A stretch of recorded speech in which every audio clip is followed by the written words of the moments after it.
I've been bout my papyrus since I've been in it. Put me in the debate, you know I'm gon' win it. If I scream black power, don't get timid. If I say black city, I'm talking about Kemet. If I say black city, I'm talking about Kemet. Primary research and we done pushed it to the limits. All you dudes finished. The king counting cattle up with brother Reggie. When I'm in Oakland, smoking, bro, they love the Chevy. Back in the day, it was the spokes on the chariot. Long procession when the king got carried out to every spot. Woman looking nice as ISIS. I read ancient texts, so my advice is priceless. Nubian gold, your ice don't entice us. Beating me harder than counting grains in your spices. Your heart was beating, but your brain dead, you're lifeless. Yo, they ain't nothing like us, yo. Don't try to make me mad. Make me smile and say you love me, man. That's real right there. Yeah, come on. You should listen to your main man's advice. Do a YouTube, apologize like Dice. Or the back fade coming like the Antichrist. Egyptologists see me reading and said that I'm nice. I got a Stella with your name on it. I'm like Sargon. You the type of dude wake up and your car gone. Told, cause of the money you owe. Before you stream, you should clean up that humble abode. Like I'm not in city for my woman in gold. I keep the pseudos running, people coming in droves. You catch me on a live stream with Pan-African James. When we building, call us by our African names. I'm for the children. And ain't nothing happen to change. We on that black hype, so we still packing them things for protection. Got connections. My complexion, pure black, that's the essence.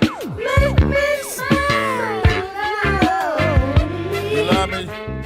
Show me some love. All right.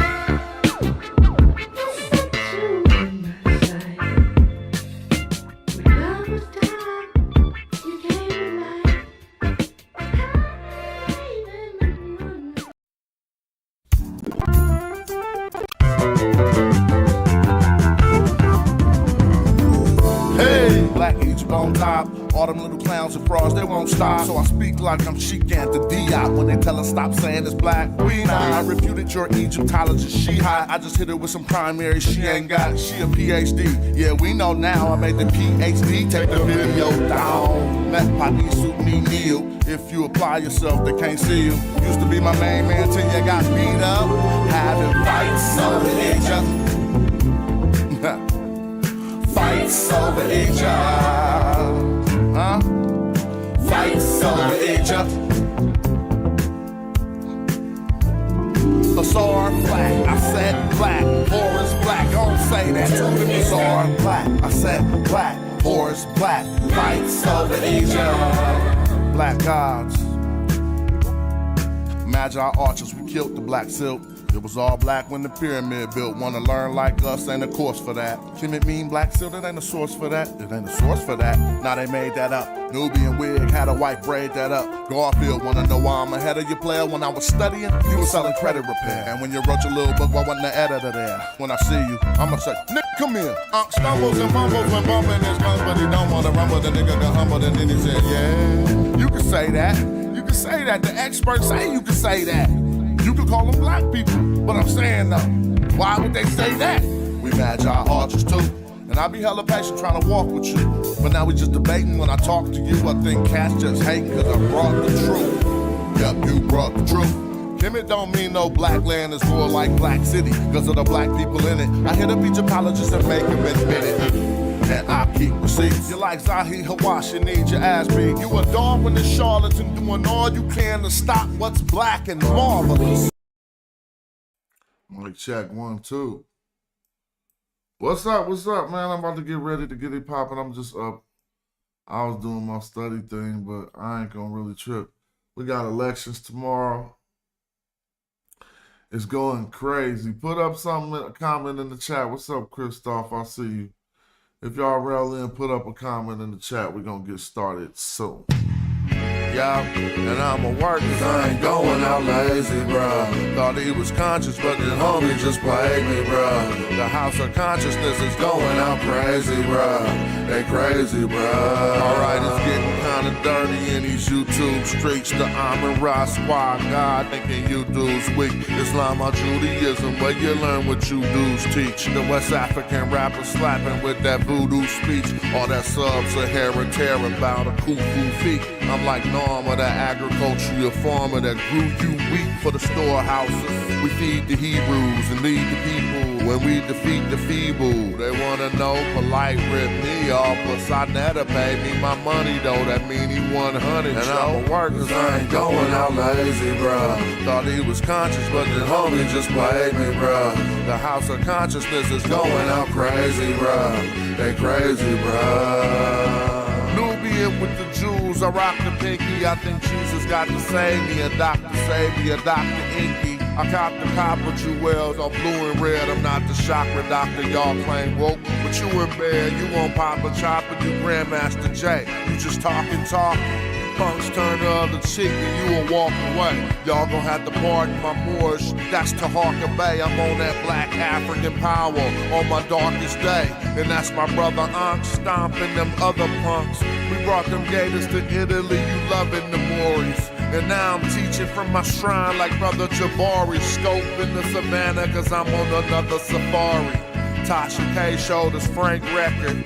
Young Pharaoh just losing his mind and y'all can't help him. I know one thing, you're a fool if you're still out here donating to Umar school. That shit through.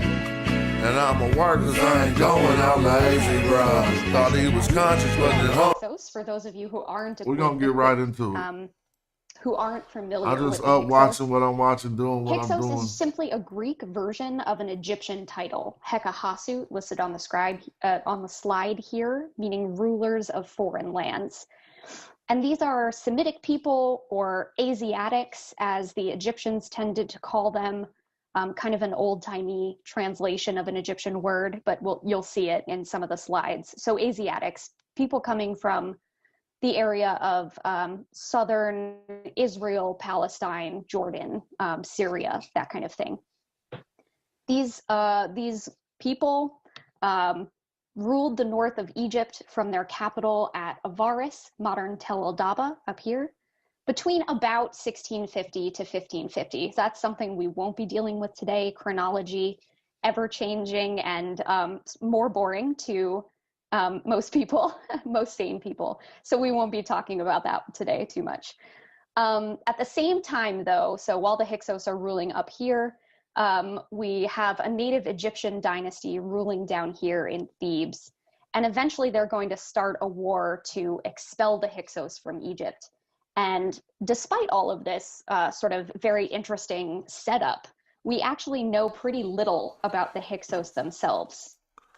So let's keep the context of what everybody wants you to believe today. Right? That these Africans who, when the Hyksos came, had their kingdom going all the way as far down as Simna, as we often talk about. Right? All the way down to Simna, that them wasn't just some black Africans. See, they wasn't even going up past Abydos because all of them northern invaders was doing their thing.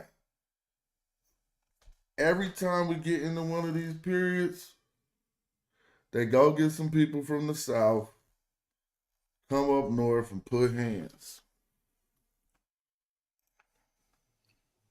So because Hekahasut is just a title, I want to reiterate that it just means ruler, basically. So this isn't a population group or anything like that. These gentlemen, there were 6 Hyksos. I hope for the sake of this video, and anyone who finds this video later, that y'all hear what she just said. We've been saying this for a while. They are now saying this.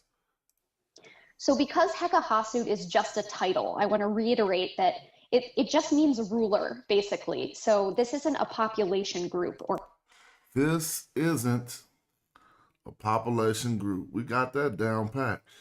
I mean, people who be watching this show probably like, yeah, we know that on this show. But I don't get that the biggest viewership. There's still people who don't know that. They be like, yeah, the Hyksos is the Hebrews. or anything Hyksos, Hyksos just mean the rulers. Like close to a president. I always say, imagine if your people was called the presidents. like that. These gentlemen, there were 6 Hyksos kings in their ruling dynasty, and they ruled over a population of both local Egyptians and immigrants from the southern Levant here. Okay, just to give you a little introduction to the cast of characters, I always like to joke doing my... I want to go back and just make this more interactive. As you see, how she has Hyksos right here. We was going over this earlier today, and that is basically the term for a ruler of a foreign land. But if we was to go into the TLA right now and looked up Hyksos, as we show often, it was first used for rulers from Mija, apparently enough. Rulers from the land of the Magi.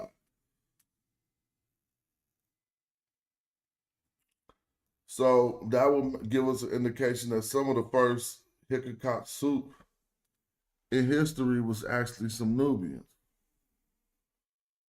Put up a comment so we could get the late night video strong. Get it popping.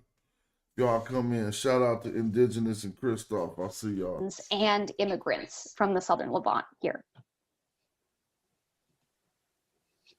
Okay, just to give you a little introduction to the cast of characters, I always like to joke doing my PhD in LA that they should have made a screenplay out of this because it reads like one. So the cast of characters would be a Pepi, the Hyksos ruler in the north, very despotic, very Eastern overlord, Oriental overlord type figure.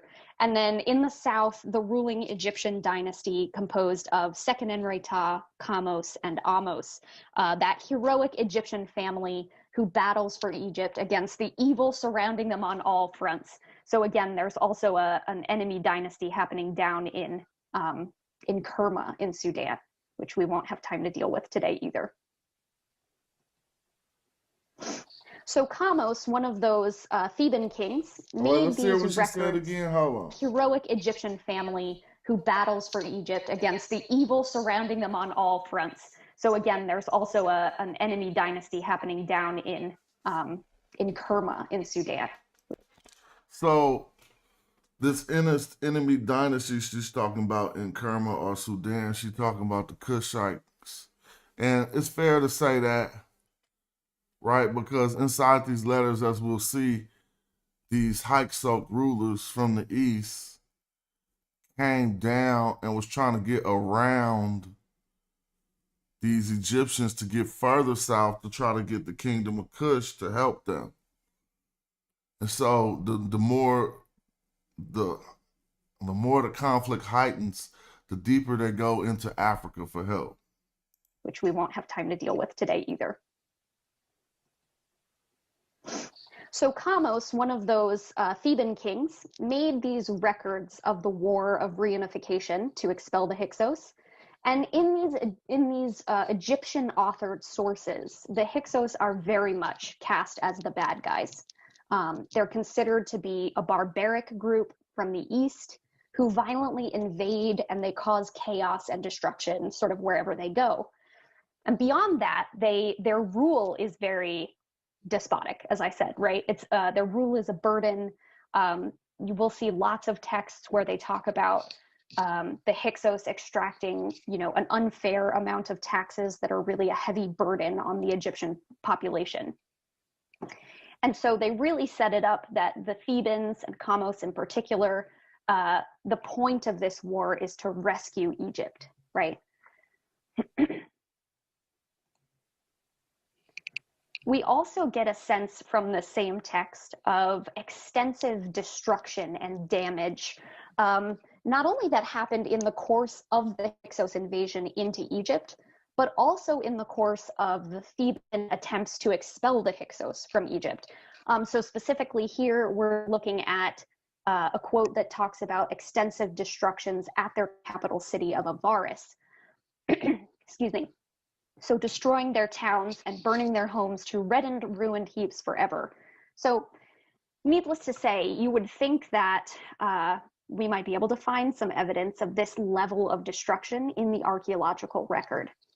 And while we might have maybe some evidence, it's definitely not as much or as definitive evidence in the archaeology that we would like to see. And so we're seeing something along the lines of an invented narrative here about destruction, which we'll talk about a little bit more in a bit. So this is extremely xenophobic rhetoric that's building on previous anti-immigrant sentiments in Egyptian literature, but specifically in literature. And I want to emphasize that, in literature and not in policy, not in governmental policy. In fact, in the previous period, they're kind of encouraging immigrants to settle in the north. Okay, so this xenophobic narrative that we see in the Kamo Stela, it gets picked up and magnified in later sources.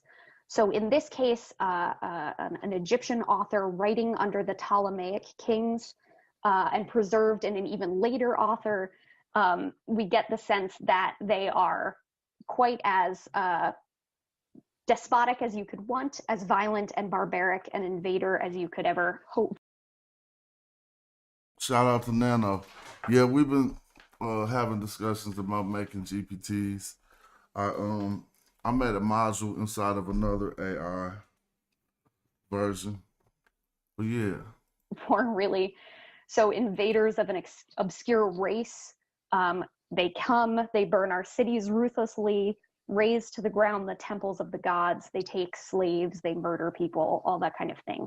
So we get this very even more magnified narrative of invasion and destruction and evil barbarians.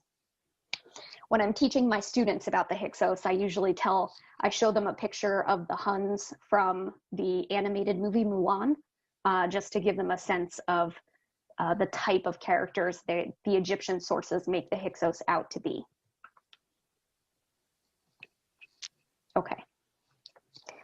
Now, because Egyptology as a discipline was born in European and American institutions in the 18th and 19th centuries, people are very interested first and foremost in the classics, so Greco-Roman literature, and the Bible, right? And so the Hyksos narrative gets snapped right up from sources like Manetho that we just looked at.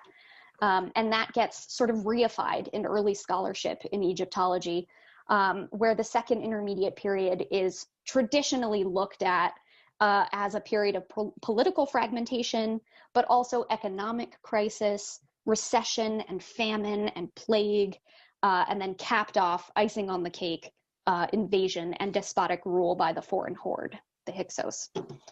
And so today I hope to spend, well, all of today really, sort of really taking a hard look at this understanding of the second intermediate period and of the Hyksos and sort of redefining it. So the thing that I found always very frustrating when looking into the Hyksos is that very few people consider that these Theban texts written by the Egyptian kings in Thebes are the root of the Hyksos narrative. And they are full of charged political rhetoric that is carefully crafted to control and to edit the truth, not only of the historical narrative, but also the social identities that are involved in the plot, basically. I mean, that's true. And that's kind of like true for all Egyptian texts like this. It'll be the political view coming from the side of the so-called victor, right? and basically not necessarily representative of the domestic view or how people seen things in their day-to-day lives. We know there were, even though they didn't like the Aamu leadership or saying that they was in control of something, but it would be Aamu there, not trying to rule nothing, they'd be cool. These propagandistic victory monuments are then imbued with religious significance through their placement in the utterly sacred Amun temple at Karnak, shown here as sort of a digital reconstruction of what it may have looked like during the Second Intermediate period. So this is the most sacred temple in Thebes, and this is where these stela are erected. So despite the gravitas and the heated political climate of the texts, the Kamos-Karnak stelae are still riddled with details that seem strongly at odds with the narrative that you would expect, a very strong pro-Theban narrative. So first, I want to give a few examples of how we can reread these texts and analyze them more critically to get a better sense of the period, a more realistic sense of the period, and then we'll turn to look at what we can do with the archaeological record. All right, so my reanalysis of these texts is grounded in three different theoretical approaches. The first is the literary theory of deconstruction, which simply searches for internal contradictions within the text that seem to work against the overall message and can maybe tell us a bit more about the author's real intentions or biases. So essentially, we're looking for small details which seem to undermine the narrative. Second, monumentality theory investigates monuments as active objects that are often official and redacted versions of history that are purposefully prepared pieces of memory and meant to be socially shared. So it's really getting at that sense of being pre-edited. The third one, intertextuality, is essentially just analyzing the influences and exchanges between different texts and how that might affect readers' understandings or receptions of the texts. All right, so we'll start with deconstruction. The first stela of Kamos, he has three that we know of in total. So his first stela starts with his council urging him not to go to war with the Hyksos. In fact, they argue that the situation is perfectly fine the way it is. It's in lines 6 and 7 in particular that include some striking details, which if you look at them without that standard pro-Theban, the Hyksos are the bad guys bias, they suggest new understandings of the political relationship between Thebes and Avaris, the two capitals. So this portion here clearly suggests that the Thebans enjoyed beneficial trade and grazing agreements with the Delta. We see that Delta-grown agricultural products are being sent regularly to Thebes, and that Theban cattle can be driven up to the Delta to make use of that prime grazing land up there. And in fact, really interestingly, there's no mention of payment for any of these benefits. And the way this line is phrased makes it seem like these are free perks, as it were. So possibly a savvy political move made by the Hyksos, meant to ensure that the Thebans are satisfied with the status quo and less likely to attack, or possibly meant to encourage a reciprocal diplomatic gift, even more possibly, of southern gold, the one item the Hyksos didn't seem to have direct access to. In fact, the king's council here tries to placate Kamos by saying, we still have Egypt. He has the land of the Asiatics. Amazingly, dismissing the northern half of the country as a foreign land. Thank you. They're like, thank you. Man, I need to calm down. I was going to get too juiced. It's late night. Do y'all hear this? Everybody know this. This is prime to my argument. In this text, and then we can read it at the bottom in the Metanetia, Kamos dismisses the entire north of Egypt as not being part of what they call Kemet. When we talk about what Kemet means, and we make these notions that it might have referred to not the black land or the silt or the soil, but the black city, or and then the semantic range would grow over usage throughout time to eventually mean the whole entire area that we know as Egypt. But in the time of Kamos, he clearly, and I'm going to rewind it so you can hear her say it, he clearly dismisses all of Lower Egypt, Northern Egypt. He dismisses all of that as not even part of Kemet. Listen to her say it again. To ensure that the Thebans are satisfied with the status quo and less likely to attack, or possibly meant to encourage a reciprocal diplomatic gift, even more possibly, of southern gold, the one item the Hyksos didn't seem to have direct access to. In fact, the King's Council here tries to placate Kamos by saying, we still have Egypt. He has the land of the Asiatics. Amazingly, dismissing the northern half of the country as a foreign land. They're like, let it go. We still have Egypt. No. And these are the lines. No, let it go. We still got the black area. We still got the black city. We still got the black land. We still have Kemet. But she just saying Egypt and confusing people. There's no word. Here's the word here. Kemet.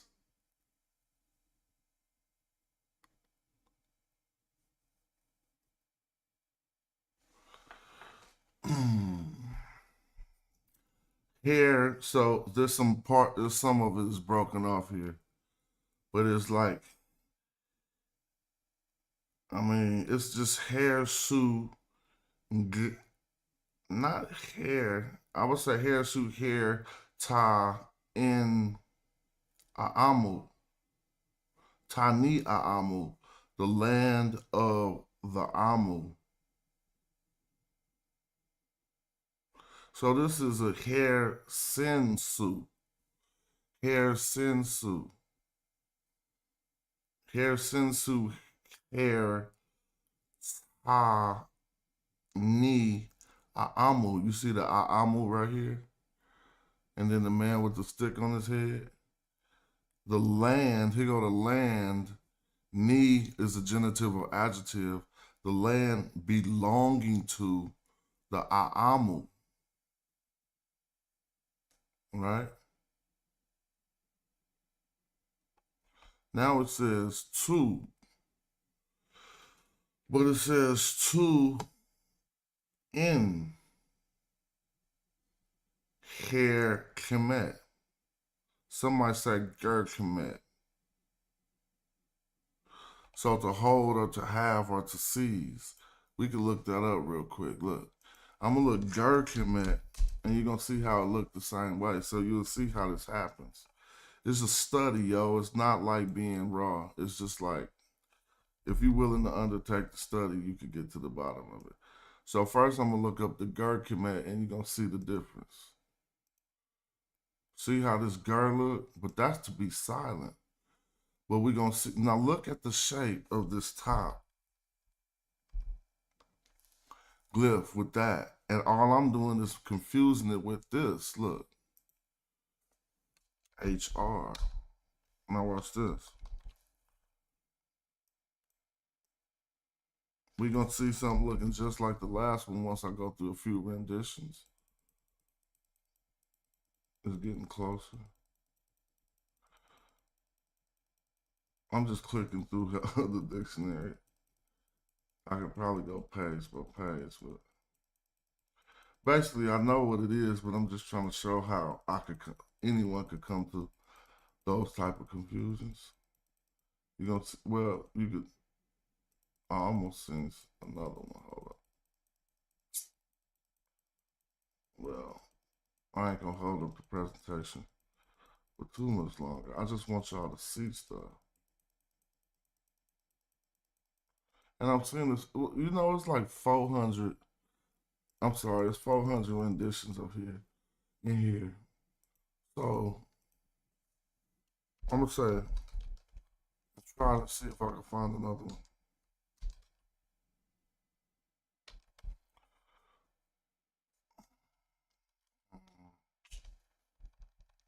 Keep going. Everything you see is starting out, I mean, it got a hair in it, right? So, too bad. You're gonna just have to, I ain't gonna flick through the dictionary all night like that. Even though this is what I do, I said I'm doing what I do. If I wasn't streaming, I would flick all the way through this dictionary until I find it.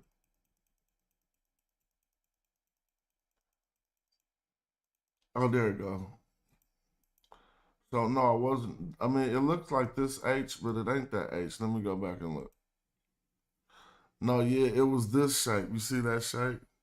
Thank you, thank you, my friend. T28. So now that my man has provided the code, I could just go show you like this. And oh, in his hair, like he said, right? So what I was getting confused, let me show you. T28 and GR. They ain't gonna just give it to me from typing GR? Alright, that's cool. But yeah, so that was the hair, but that'll be used to like, that word is used differently. And it's probably like to have or to hold. But I'll let her continue. Thank you, Indigenous African. Which are the first hint that Kamos alone is the aggressor in the war. The Hyksos weren't aggressors. The rest of the Egyptians didn't seem to care terribly. It was Kamos alone. And this deep detail can be detected again and again in these texts if they're read without that preconceived understanding of the Hyksos as the bad guys.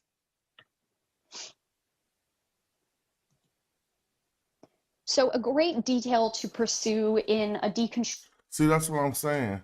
How can we know when somebody is teaching us what these things say if we can't read the Medu Neter?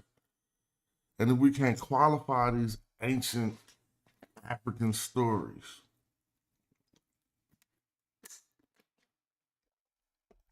Constructive analysis is that of titles, which sounds very boring, I realize, but hopefully we'll find it a little more interesting in a second. So the second stela of Kamos opens with a famous scene of Kamos in mid-rant about the political situation. He's shouting that the Hyksos king Apepi is being miserly in calling himself a Heka, or a ruler, while calling Kamos a wer, or a chief. Regardless of the translation difficulties of this line, I've put up, 4 different versions, and there are many more possibilities. The implication of the overall phrase is clear. The Theban author of the text understood that Apepi considers himself to be Kamos's superior in political station. The final 2 translations even suggest that Apepi was the more powerful ruler, so much so that he had some role in raising Kamos to his current position. In either case, for me, this line raises the question as to why the author of this text would have recorded this information on his king's victory monument on public display in their most sacred temple, Karnak. This line could have easily been written something like, Apepi will pay for his vile boasts, and we've now avoided a detail that made Kamos himself appear as less powerful than or even a vassal of the Hyksos. Perhaps, I'd like to suggest, that it was so well known a fact that the Hyksos were more powerful in this situation that the author didn't feel that it could be evaded or even needed to be evaded, even in this text with clear propagandistic and even religious intentions. In a much more expected move, further down the stela here, all of the writings of a Pepi's name not only lack a cartouche, so the symbol surrounding the king's name here, very kingly prerogative in Egypt. So a Pepi's name lacks a cartouche, but they're also classified by a bound enemy sign rather than a sign that you would normally see after the name of a king. This kind of negative treatment fits much more within the historical and the religious context of the second stela. This is exactly what we would expect.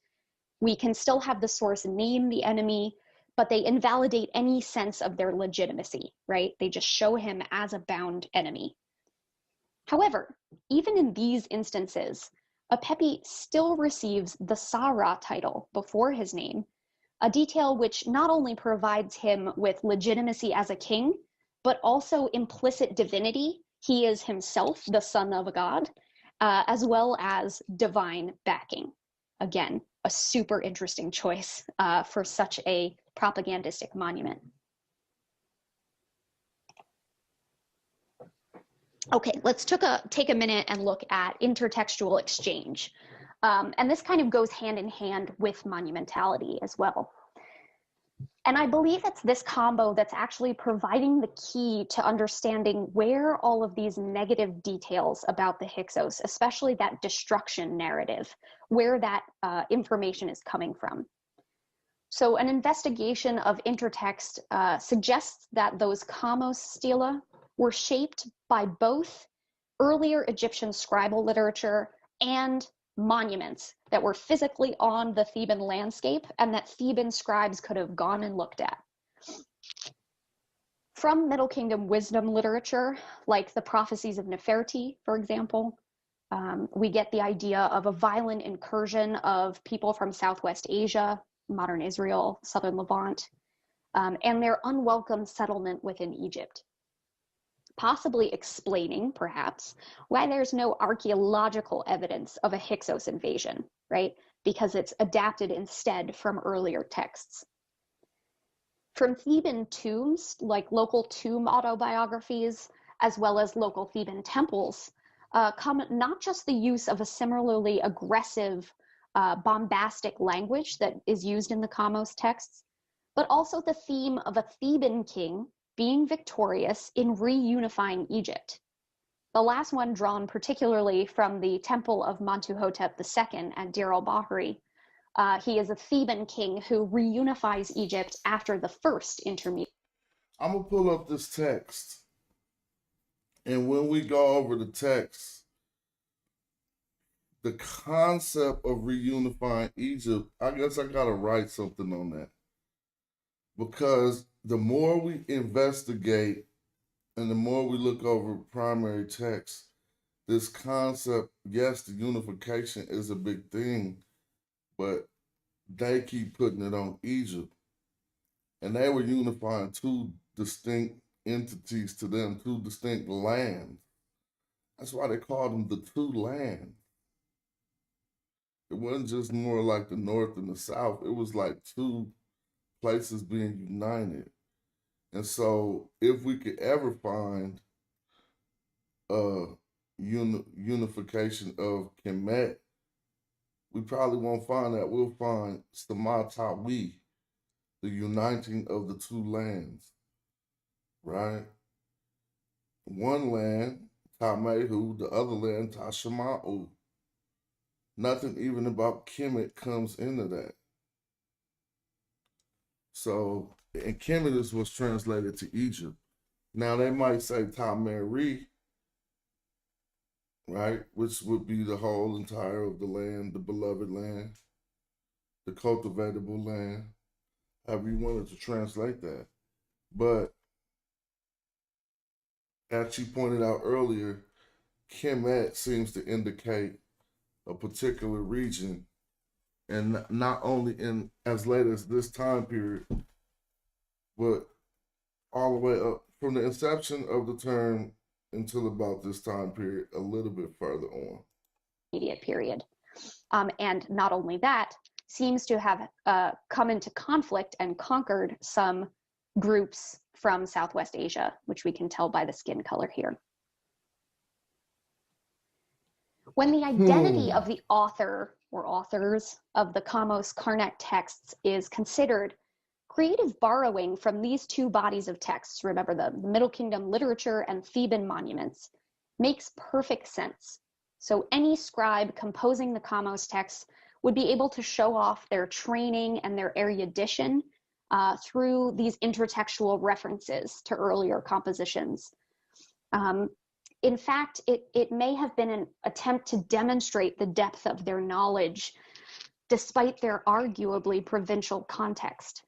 So think someone today, you know, dropping references to the Iliad and Charles Dickens, right? Same idea. Plus, the monuments themselves are literally available on the landscape, ready to provide inspiration to these authors. So while these sources are often poorly preserved for us, much like, unfortunately, this temple, Theban elites would have been very familiar with them and could have drawn on them to construct the narrative of common. In order not to show our whole video, this is an RC video, Vancouver, Danielle Candelora, redefining the Hyksos. I'll suggest you watch it. I'm just going to skip forward some for some other parts where she's talking about foreigners in Egypt. Objects negotiate or advertise identities in their new home, and how that also serves to forever alter Egypt in the process. And there's actually a lot of different approaches that I took in the dissertation, but I'm going to be focusing today on immigration theory and communities of practice. Let's dive in. All right, so starting with immigration in general, you may have heard the term sort of Romanization applied to the Roman Empire, and this is essentially the spread of Roman culture and influence along with their military conquests. We have the same idea in Egypt called Egyptianization, and Thomas has actually written extensively about this. Basically, the sense is that immigrants in Egypt who adapted to Egyptian society and functioned within their expected social roles, even if they continued to be identified by a foreign name, they would be considered Egyptians. The process of adaptation or Egyptianization has a long history in Egyptology, but there is a little bit inherent in this notion, the idea of a one-way adaptation. Only immigrants would be adapting to the Egyptian culture and not the other way around. And also the idea that the Egyptian culture is the best one, which is something that we want to try and stay. The idea, the idea that the Egyptian culture is the superior one, that any other group would be obviously seeking actively to adopt. Few studies have been done then which account for the intentional maintenance by immigrants of their culture of origin, or which allow for any influence of that outside culture on Egypt. That's actually spoken about fairly infrequently. Okay, so despite the unique cultural and geographic context of the Eastern Delta over here where their capital is located, we're right on the overland trade routes to the Levant, as well as close to the Mediterranean, so lots of interaction with more of the Mediterranean region. Despite that interesting context, the Levantine immigrants of the late Middle Kingdom and Second Intermediate period they're still often discussed in terms of Egyptianization. The Hyksos specifically are usually represented as having striven to become as Egyptian as possible, as quickly as possible, and that's also usually applied to the immigrants as well, the general population. But these don't really account for the possibility that in mixed communities like we're seeing in the Eastern Delta, native Egyptians might have taken on Levantine cultural markers as readily as their Levantine neighbors Egyptianize. It might actually be a two-way street. It's entirely feasible that the hybridity, the blending, the cultural blending that we see at Tel el-Daba is the result of a community characterized by intermarriage, locals and immigrants being in families together, and that traits of both cultures would have been incorporated into daily practice and funerary practice. In fact, we have a site down here called Tella Maskuta, which seems to have a particular variety of these blended ceramics, which also, I should say, indicates a blending of foodways and how you're eating stuff, what you're eating, how you cooked it, all of that kind of thing, showing up fully formed at Tella Maskuta. And it seems to indicate that we possibly have a second generation of people moving from Avaris to Tella Maskuta and maintaining this blended lifestyle, basically. So if it's possible to discuss the continued presence of people who are exhibiting some kind of an Eastern identity, then a rapid or one-way Egyptianization process really doesn't cut it, right? So let's take a look then. We're going to look at the blending that is present at Avaris or Tel el-Daba, the capital of the Hyksos. We like to call this the Venice of Egypt, or at least I do, Hold on, because of all the rivers. This is just complete snitching on how all them northern people, how it turned out how it is now.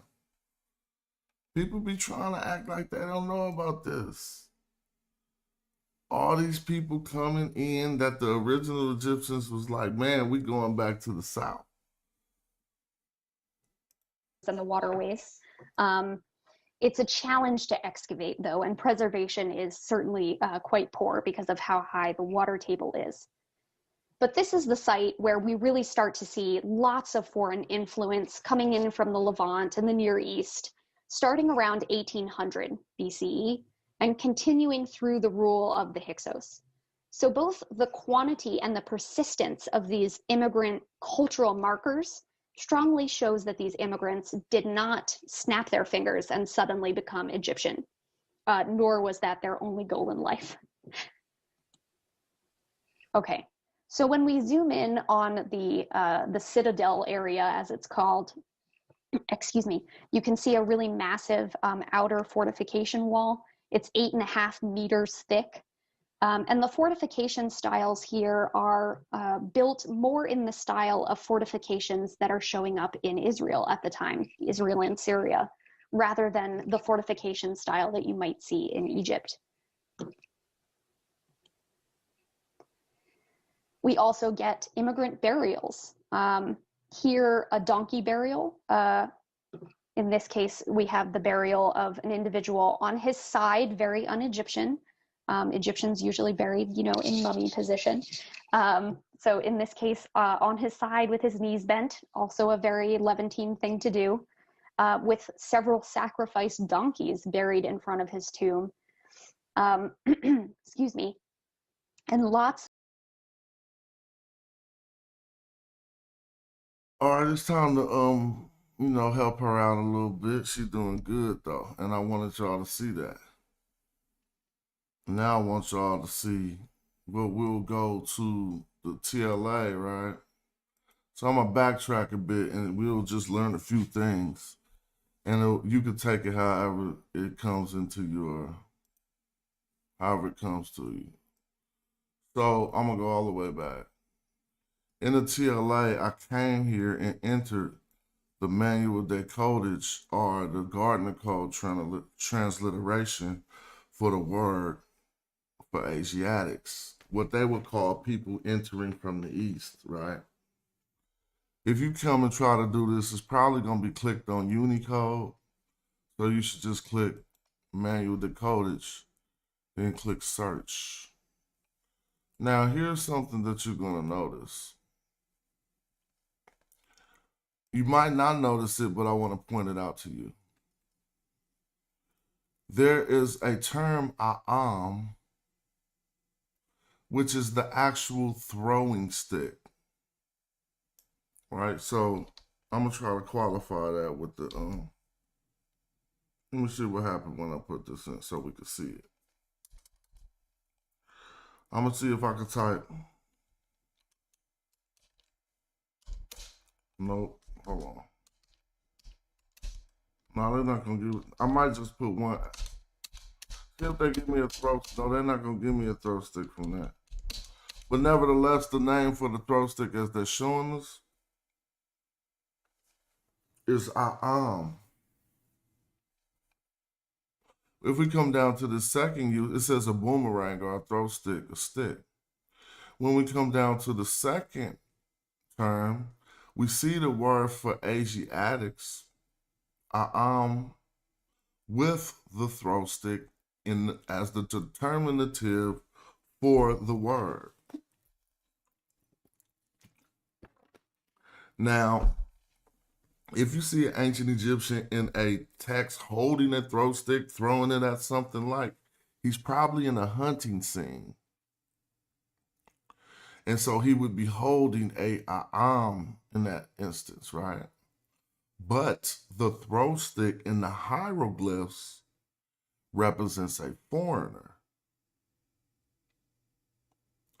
You can see a throw stick on all different type of foreigners, just like this. When they talking about the Asiatics, they got the throw stick. But we can learn right here that, but it's called A'am. It ain't called Nehes. It ain't called, any of the other foreign people groups that they would encounter, and they would indicate them by a throw stick. It's actually called something pertaining to, related to the A'amu. So now when I click this rendition of A'amu, we will see 107 uses. Now, as she mentioned, they must have been referring to earlier times when the people was coming in from previous texts. And we could take a look at some of those texts, starting from one of the first mentions of the A'amu or Asiatics in ancient Egyptian texts. That is in the TLA, might I add, because you could possibly find another mention earlier than these that are outside of this text corpus. But while we're inside of here, they're starting at the 6th dynasty. So if any of y'all know of an A'amu before the 6th dynasty, let me know. So in one of the first references, it says, "The majesty of my Lord also sent me to the land of the Asiatics to bring him the body of the sole companion or the carpenter, overseer of the worksmen, and acculturated foreigners, Ankti, who had been building a seagoing ship there for Punt." Crazy, right? So in one of these first mentions, it is a there's a mention of going to the Asiatics to get them a ship so they could go to Punt.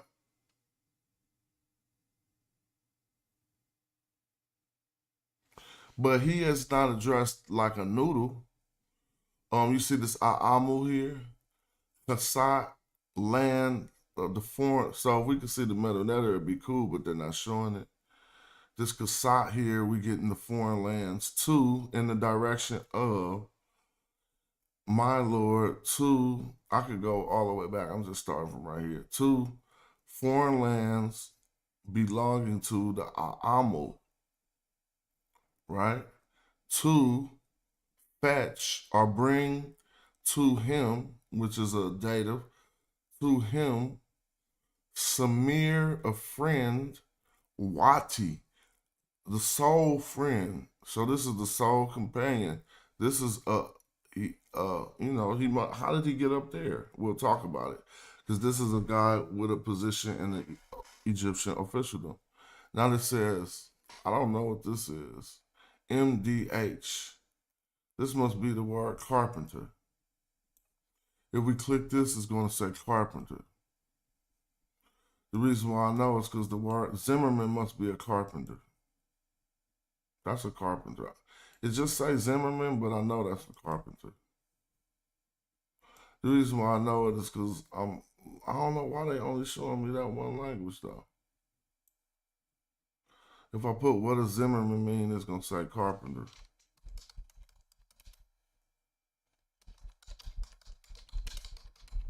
If it don't say carpenter, told you carpenter. So yeah, okay, Zimmerman. I mean, it's not hard to know because I mean that was nothing big because it says Emmy per, so the overseer of the house. But where's that? It says the overseer of the workmen and acculturated foreigners. If we look here, we see Emmy per. Oh, appear. Emmy appear. Emmy au. Okay. Au. So the overseer of the workmen and the overseer of the acculturated. I don't know how they get foreigners out of this, but that's cool. Now his name looks in. Okay, yeah. Well, now anyway, they got him for building a seagoing ship to go on the punt. If we go to the second one, now remember this is the second time we see an Asiatics being mentioned in all of the texts that have been collected by the text corpus. It's very exhaustive, but it's not. Don't render it as complete. You still would have to go see if there's some more text. Now, the second mention is the Asiatics belonging to the sand dwellers had slain him and a division of the expedition that was with him. So somebody went out on an expedition and got killed by some Asiatics in the 6th dynasty, far before the time of Kamos. They was already dealing with this problem. Now, what I always do statistically when going over this is like, we're looking over the text. So why not use some statistics a little bit? I mean, the easiest categories is how many of these statements are positive and how many of them are negative. This I would call it neutral, right? If they say they're going to go see the Asiatic who's building who have been building a seagoing ship for their ship there for punt. He's just going to get this ship, but obviously he paying that guy, right? He ain't just gonna go steal it. So that's probably be a neutral statement where the Asiatic is cast in the light of a worker. Here we have the Asiatic cast in the light of a murderer. The Asiatic belonging to the sand dweller had slain him and a division of the expedition that was with him. So he not only slain him, but slain more than him. So now third, this is the same correspondence, Pepinakht. It says the Asiatics were driven away, made to flee, while I slew the men amongst them with the division of the expedition that was with me. So this would be a wonderful text to go into and just read what beef this is that don't even nobody ever be talking about. Some dude named Pepinakht was getting it in. Let's go check this out in the 6th dynasty. We're going to the beginning, bro. I ain't gonna do too much of the meta nature. If y'all want to, we could just translate it. You know what? Watch this. Here go a trick that you might not know. I'm gonna take this, right? Copy this and open up JSES. It ain't gonna be all the way right, but if you know manual decoded, you can make it right. And you can see the glyphs. See, now I'm gonna make it right. Because it seemed like what I'm saying ain't working. So let me show you. So basically I'm just editing the code that was on there. Now, and I should just put that T like this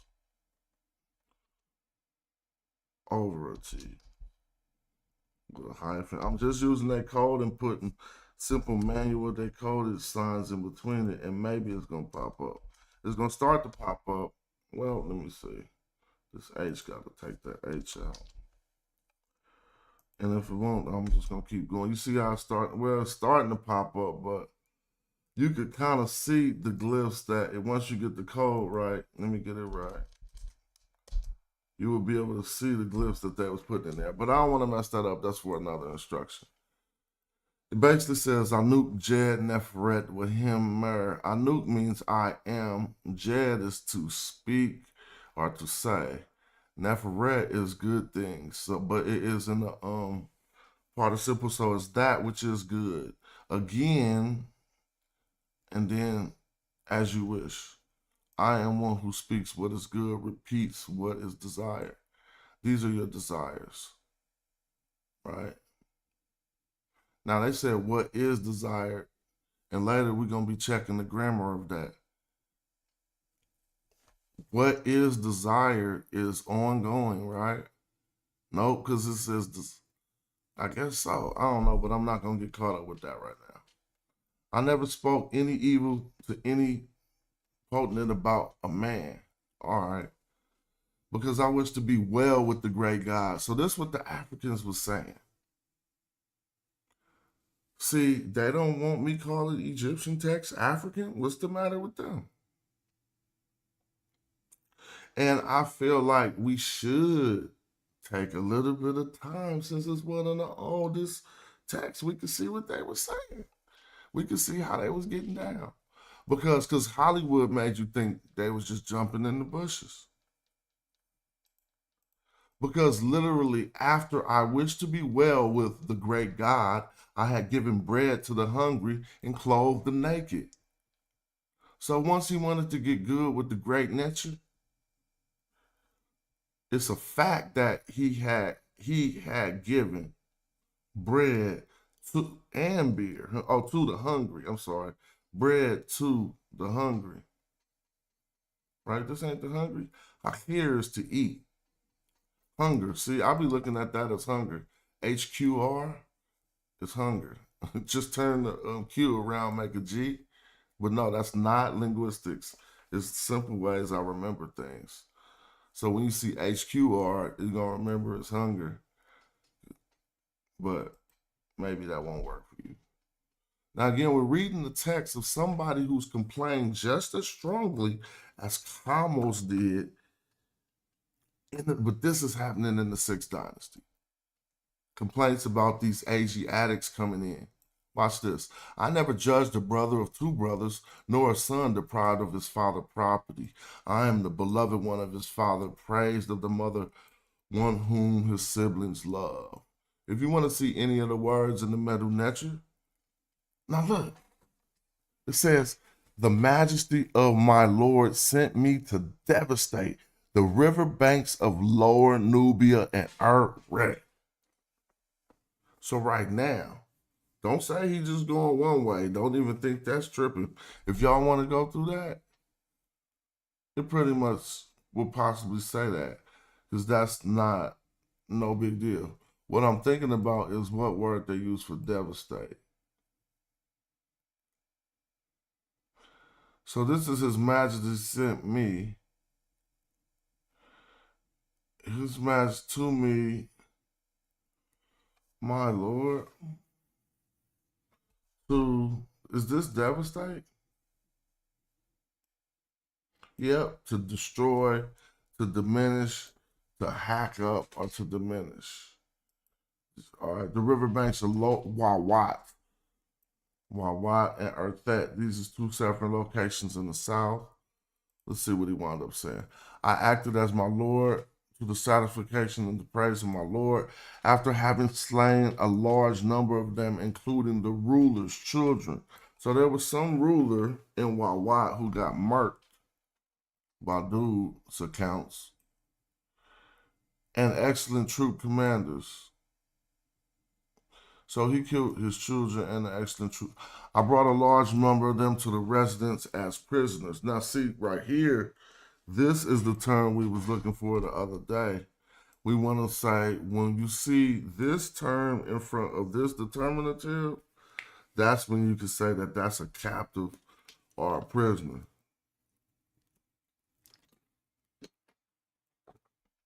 Dang, I heard, I don't know, you was putting up some crazy comments. I wasn't reading them really.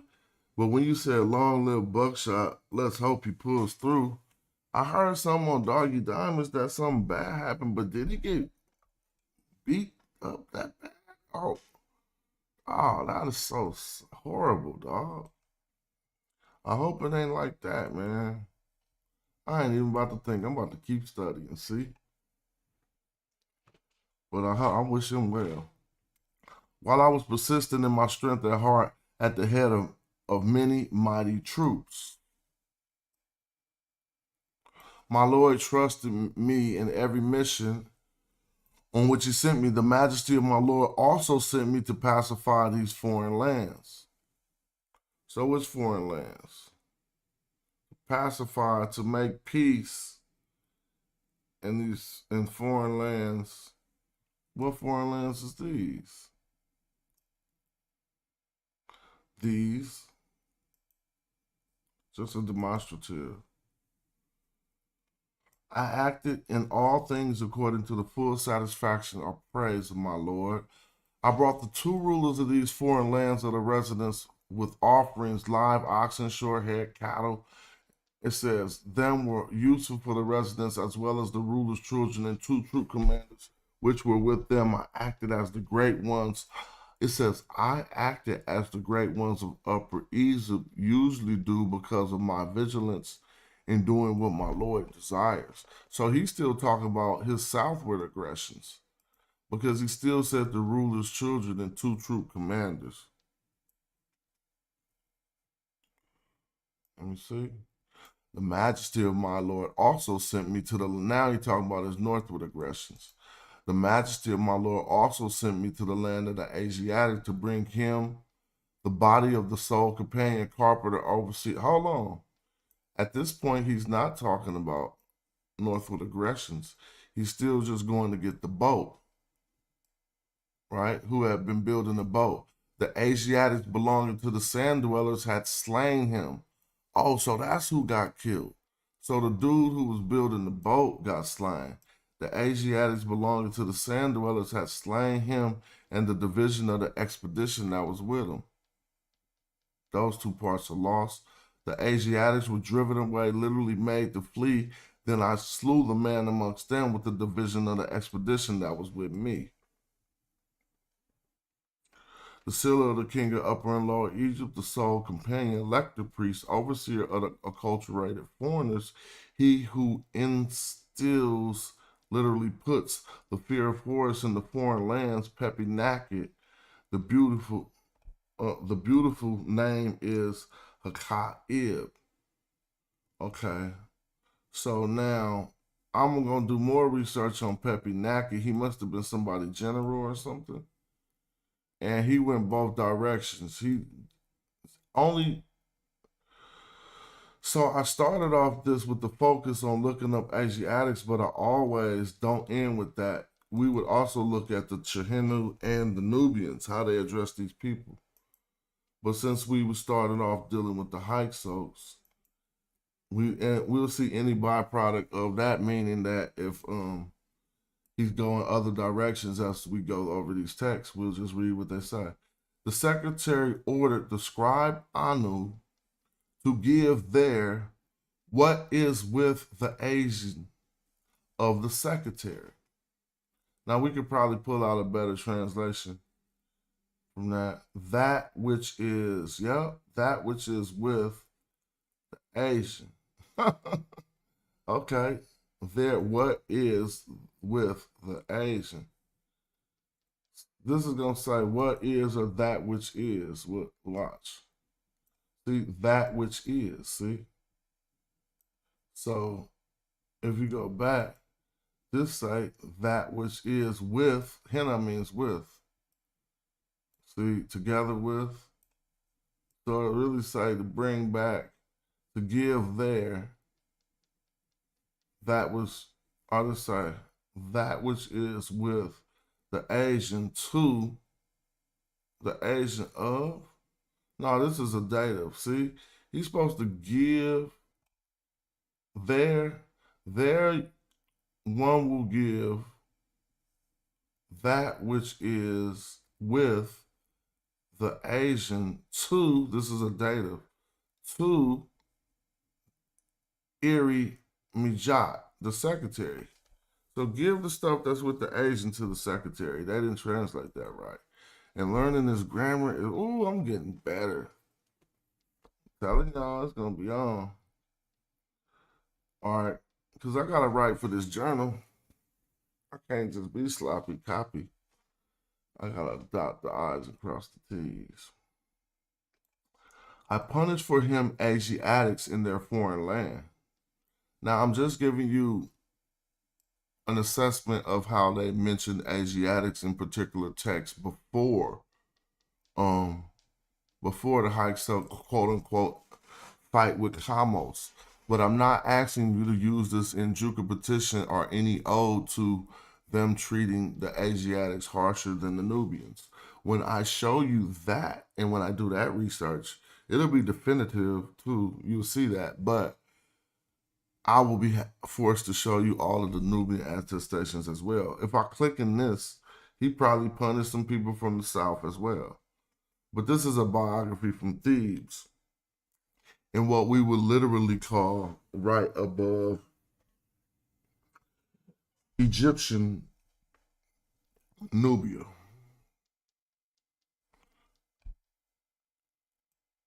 Anyway, I punish for him Asiatics in their foreign land. Do y'all want to look this up? So this is a Sejm Ini, and we're a Sejm NF, right? Sejm is just the verb in the first point, but this isn't Sejm, but I'm talking about the verb form. When we see them like these, it's because we know that the action is past. I mean, so it's like, I have punished. So they're saying, so right here, we should see I have punished, all right here.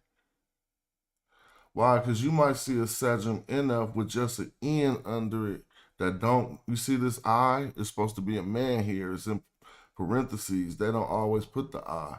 So it's still, it is implied here. The subject is implied. I have punished. And they say I punished. For, you don't see no him. You see the him ain't there? Because him ain't there. You just see A'amu. It really say, I have punished for A'amu. It don't make no sense. So that's why they put the him there, that it must be an F missing. I have punished for him Asiatics, I should say. Upon, of, concerning, in, land, foreign land, there. Concerning, in, upon, foreign land, there. So he smashed up some Asiatics in their foreign land. So the point of this, and it will continue, if we were doing statistics on how many things were positive, it was only that one when dude was building the boat, but he got killed by some other Asians. Here is the Asian, the servant, Tepri. But when we look this up, I don't know why they're really calling him a servant. And it says Shehetep Ibra. But I want to see if I can get this translated. Man pouring liquid in the jugs. A'amu. So the way they do it, his name is different. Because it got this little ra in front of it, but it's honorifically transposed. So it's Shehetep Ibra. That's why we see Shehetep Ibra. But anyway, keeping with the theme of everything, here's another worker in the 12th dynasty, Asiatic. The corresponding list of names Ren Senebi, the reed worker, Iti, and the Asiatic of the Akir estate. I think the Akir estate is where they make wine. I could be making that up, messing that up. Akir probably is excellent. It might be excellent. Appear, yeah, this is excellent. Appear is going to be wine. Why are they translating to English no more? Well, that's excellence, not wine. So he was in the excellent estate. Now you see them being acculturated. Look, now they're just talking about people favorably, like, you know, the Asiatic Patah. So it's clearly an Asiatic who's acculturated by the 12th dynasty, living happily. Let's see what he did. He might have been a boss. But what are we learning? That all that stuff they feeding us, don't fall for that BS. I'm telling you, I want to debate somebody who telling me that they was the ancient Egyptians who got 80% West Asian DNA. We gotta cut that out. So I just simply started. Well, this one don't even got no. Oh, I'm like, what a minute, that you at?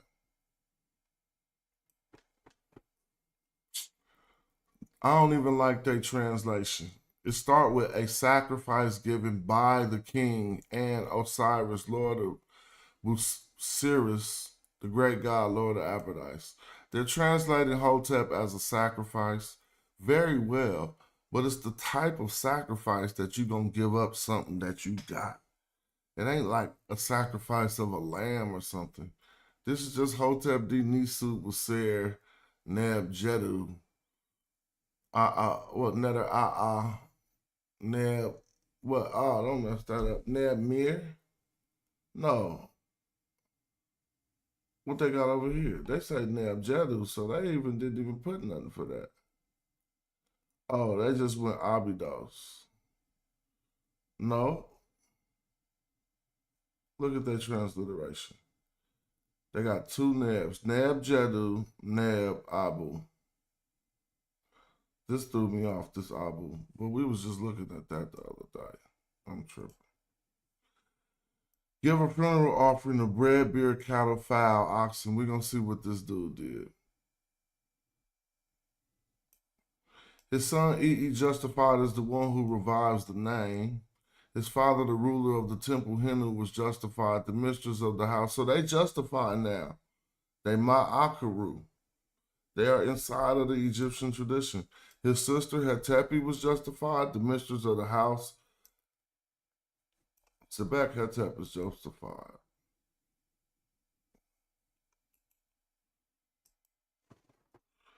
His sister Lundi was justified. His brother Henu was justified. He had a whole Asiatic family in Kemet.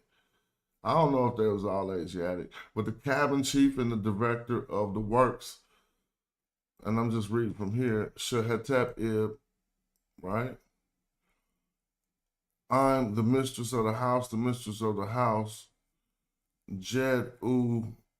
See, what's this over here? I don't even see that. Oh, that'll be D and Ku Didit. I don't know how you say that. Right there.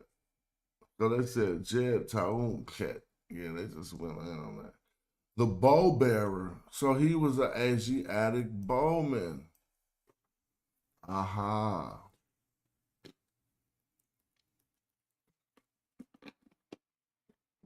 I thought he was saying mistress of the house. Oh, this is another person. The bow bearer D is justified. He's still justifying people. But they say it's the fourth woman with the column from the right. So D was a woman. She was hard. She was an archer and she was hard. Okay, so now, this is the only one who's probably the Asiatic. And why he ain't, oh my God, he is not justified.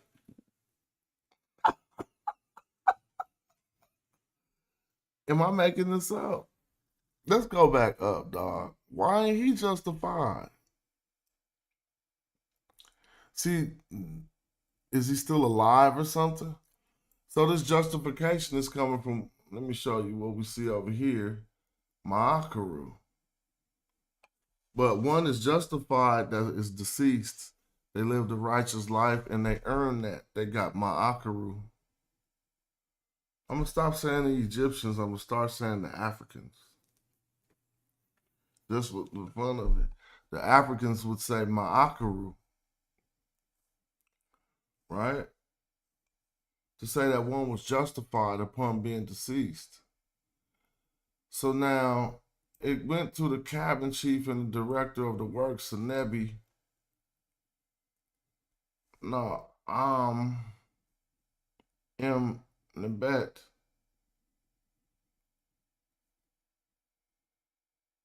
So they put here. They didn't even do that right. They literally put what it says in Medu Neter.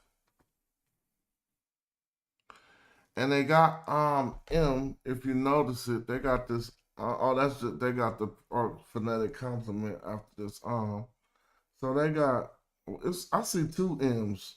They only got one M. Let's click it. See, they just erased all that and put but they're not putting the translation. It's like thereby.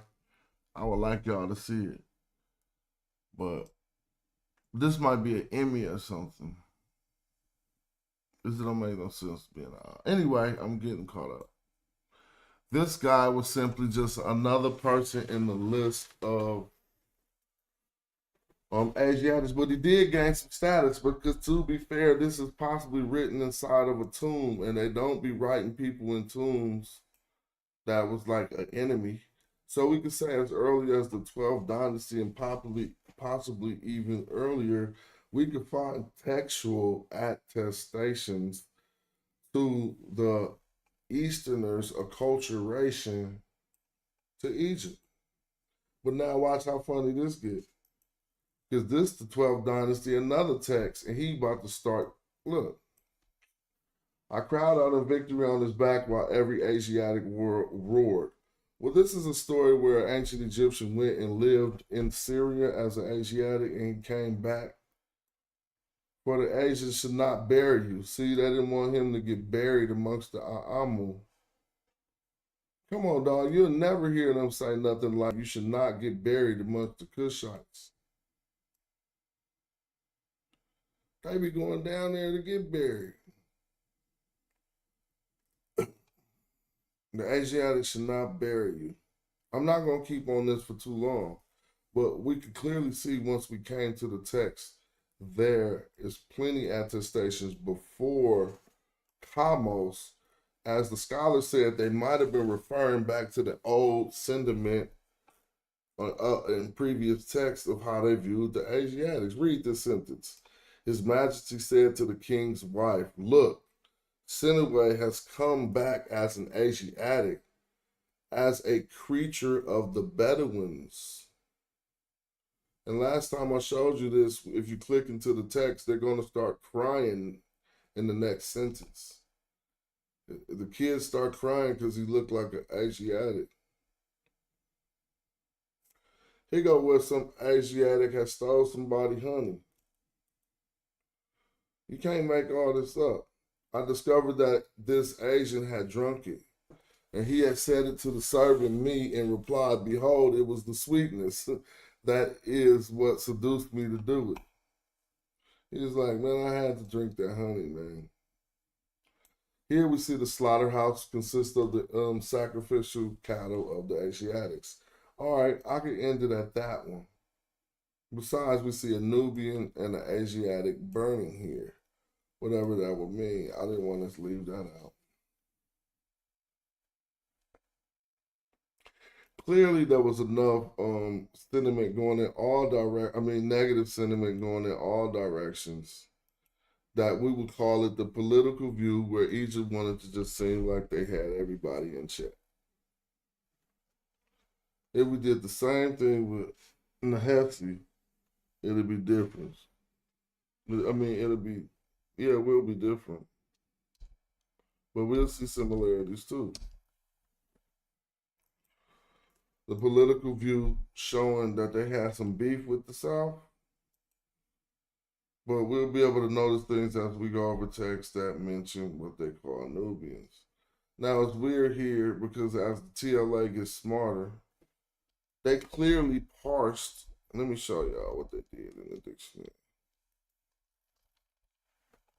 See, they went down here and look what they did. See, these 78, I want y'all to understand they're getting smarter, y'all. Oh, this is so beautiful. What happened here? I think they be watching our shows. They gotta be. Dude, guess what they did? They took hell of the attestations. All right, well, let's keep going. This just seemed like a feminine one, so I don't want to say that. This is just in the masculine.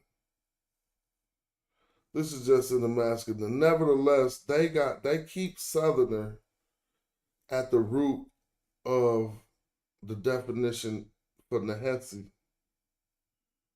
And that ain't what I was initially gonna say. I just backed off of what I was gonna say because I don't need to be so grandiose. But look, they do keep Southerner at the root. The first definition you should refer to when you encounter the term Nehesi. Eventually, they're going to take this Nubian stuff off of here, right? Because that ain't really that. That's like putting Negro. Southerner is far more appropriate. Now, this is one I didn't even never see. I want to see this right here. This is new or something?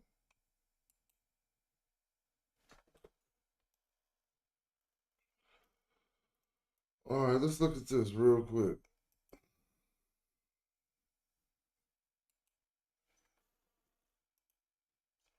Oh, I'm just going to say the tagline. I don't know what's going on right here. It must have switched to English. Oh, wait a minute. Something going on.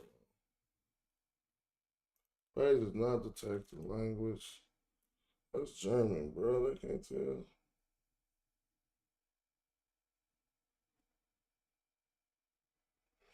I could put, what if I put this?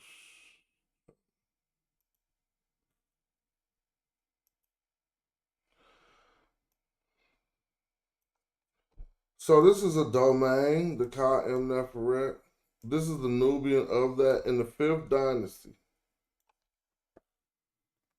So look at the difference. Soon as we went to Nubian, and I just went to this one dude in the 5th dynasty, he already in the domain though. But the domain is going to be something like a building or something. If we look at it, it says the West Wall Domain Elevator. See? I don't know what the hell the domain elevator would be in ancient times. On the first register, it's in the mastaba of Ka M Nefret. So is he the Nubian of the? Oh, I gotta see this. If a Nubian had a mastaba way back then, nah, he ain't. This is one of his friends, just like the last one. The grain, okay, yeah. Now let's say the fairy, the perfect. Now they're gonna say, okay, he's listed like an item. Someone would say, the dead domestic what of Ka Neferet. Let's look at the Nehesi Ka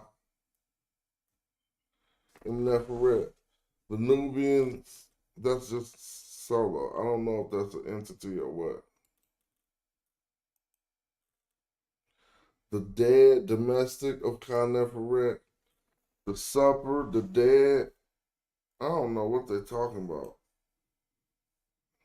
Who brings the water? Anyway, kind of bumming me out right there. I'd rather get over here. I'm like, what's all this? The dead, the dead.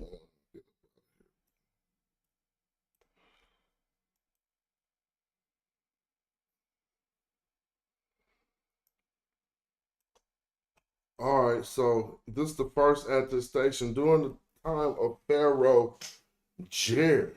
Ain't that like the second dynasty, yo?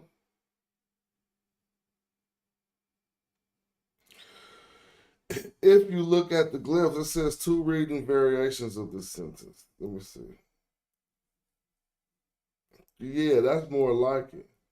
Zeti Hetep. Because they called this Nubian, let's just say Tasseti at peace. But that is the area that they call Nubia, so I understand. But they should have put in the heads. But that's the first one they got during the time period of Jared.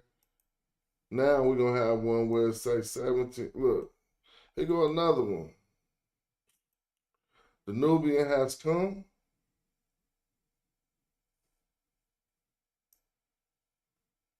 Look, I mean, I ain't making this up. This is the second one. The dating is the time frame of Pharaoh Ka'a. Dude, they updating the TLA often. It's going damn. These wasn't in here the last time I seen. The Nubian has come. Itty. Maybe you could say that. Man captured 17,000 Nubians. This is the fourth dynasty. I always see this attestation. They used to have this one as one of the foremost ones. And if we want to go over that, I don't know. But I would just say, okay, if they had some type of beef or whatever, and this happened, but this is the only sentence on this rock inscription. Watch me click into it. I've been did that. Just trust me, it's the only sentence in there. Look. Oh, they put it. No, not they put it. This is what I'm saying. It say this, and it say that. Man captured 1,700 Nubians. The rear eastern district, the administrator of the royal fortune, they updated this too. They used to, in the old TLA, would only have this one sentence. So this is getting better now. So it was two sentences. Then we go back to another use. So how do we see the Nubian when we looking at the glyphs? We about to play with some glyphs. I ain't even tripping. We gonna learn something. When I'm learning, I'm learning. And since y'all my teachers, so if I'm wrong, y'all gotta say that's wrong. Nahesi. With this name right here, I don't think that name is right. See, that name don't even match this. They messed it up. It is Herchet. Wait. Herechesi. Herechesi. They say Herechesi. Yeah, they trying to say that. Herechesi. Herechesi. It seems like the Nubian Herechesi. Here go another noble Nubian. The Nubian, the follower of Mary. No. It could be the Nubian, the follower of Mary. Yeah. But do y'all see the difference in how they're addressing the southern neighbors? So they was like, get up out of here to the people coming from the east. And we could clearly see the people coming from the south was already apart all the way back at Sahira. We started at the damn this second dynasty. And I think I seen maybe two pejoratives towards the Nubians. Only one where they say they captured 17,000. And everything else, they seem to be officials. Let me show you. I gotta show, because it's not detecting the damn language.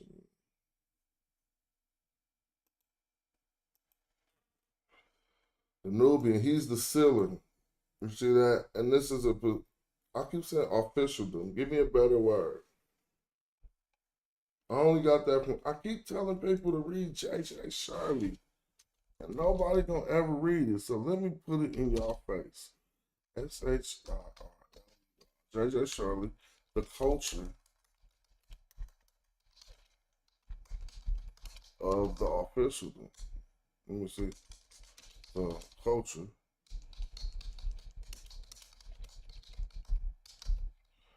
gonna be hard to find because it's her dissertation. There it go, right there. Read this book. It was her dissertation. It's good. 2011. If you want to use it as a research tool, use it. What she does is she got some breakdowns that is useful for people who think stuff about slavery in Egypt. It's a hard document to obtain, though. But if you can, try to read that.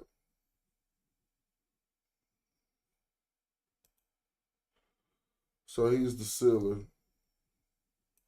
Now they got the Southerners when they travel northward. Now this is interesting. We're in the 6th dynasty, right?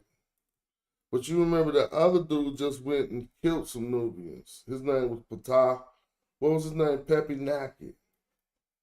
But this letter might be before he did that. This is the letter of the Old Kingdom in the first intermediate period. Administrator's everyday life from the Elephantine archive. Okay. A letter fragment about Nubians. Let's see.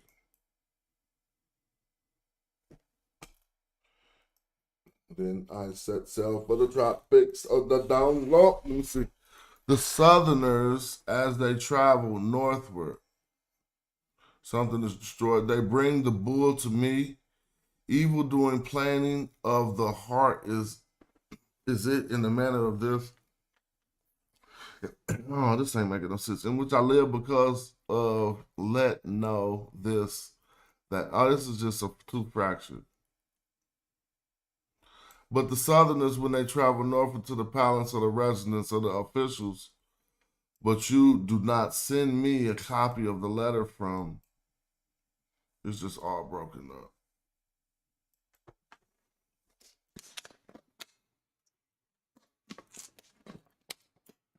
Wiki says Jared was the first dynasty. You feel me?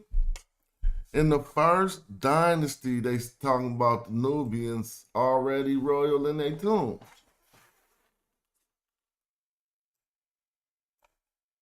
Good one. Let's see. I'm gonna get off this. I want to study some grammar and stuff. But look at say, every Nubian and every Nubian woman from Yam, from Erthet, and from Wawat. We definitely looking this up. This is 6th dynasty. Oh, they putting some. It's time to get back in the TLA. These are new texts. Ostracism figures. All right. A magical text. I'm in this right now. All into the grammar of it. I think I know what this. Don't tell me I know what this gonna be. So this is somebody. So let's just do the meta nature now. I mean, how you gonna call her? Because that gotta be a D.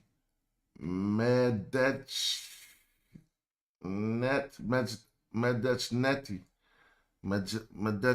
What they say?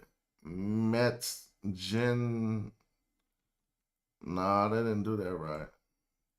Because it got the D right here. Meditchnet.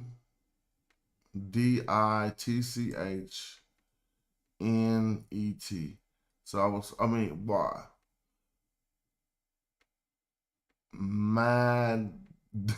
Madetchneti. Anyway, I'm just reading that. She's the daughter of Idu,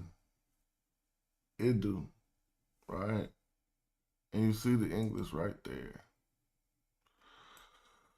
Oh, it's in sin e. It's in Essensini. How you gonna say that? Essensini. Oh, that's a clean name. Essensini. Ah, yeah, that's hot. Essensini. Is a woman. She's the daughter, Sisa. Now this person's name is Mu, because it started with the water. What?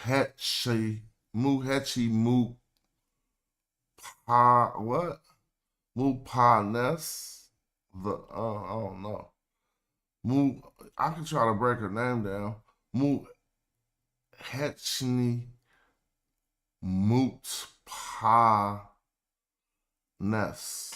All right. So after they say the two daughters' names, now they start to talk about the Nubians already. That don't make no sense. And every Nubian and every Nubian woman. Oh, okay. So these must have been two Nubian ladies then. Because if they say Medinet daughter Idu, Asinsini's daughter Mu Hetchi Mupa Nes, and every Nubian woman from Yam, from Earthat, from Wawa. What's gonna go down? It's gonna be a party. Everyone to be struck who is with them as bowmen. We'll go over that, but I'm going to keep reading because you see how many of the things are in parentheses. And so, all right, cool. Let's read this bottom part. That's where they messed that up. So this secure is broken off. So how did it just put that in there? Because this is going to be our word for striking. It'll have to be verbal, so they put it in a verbal position. See, I know what they're doing. You can't see what's here, right? So they're going by the determinative, right? But look, if we look through the text, it must have been the same one that they was using in the word nahas. So then why, when we get down here, do we think it just say strike? Because is they using this for strike? But this is like bowman. This is your bowman. Right? So this is what they're getting for strike. Now watch when I click it, they're going to fill up what's actually missing in the text. They did it right here. Sakir means to strike. Right? What does it mean? Oh, that's a prisoner. I'll take that back. So what they got for strike? So what is they making up?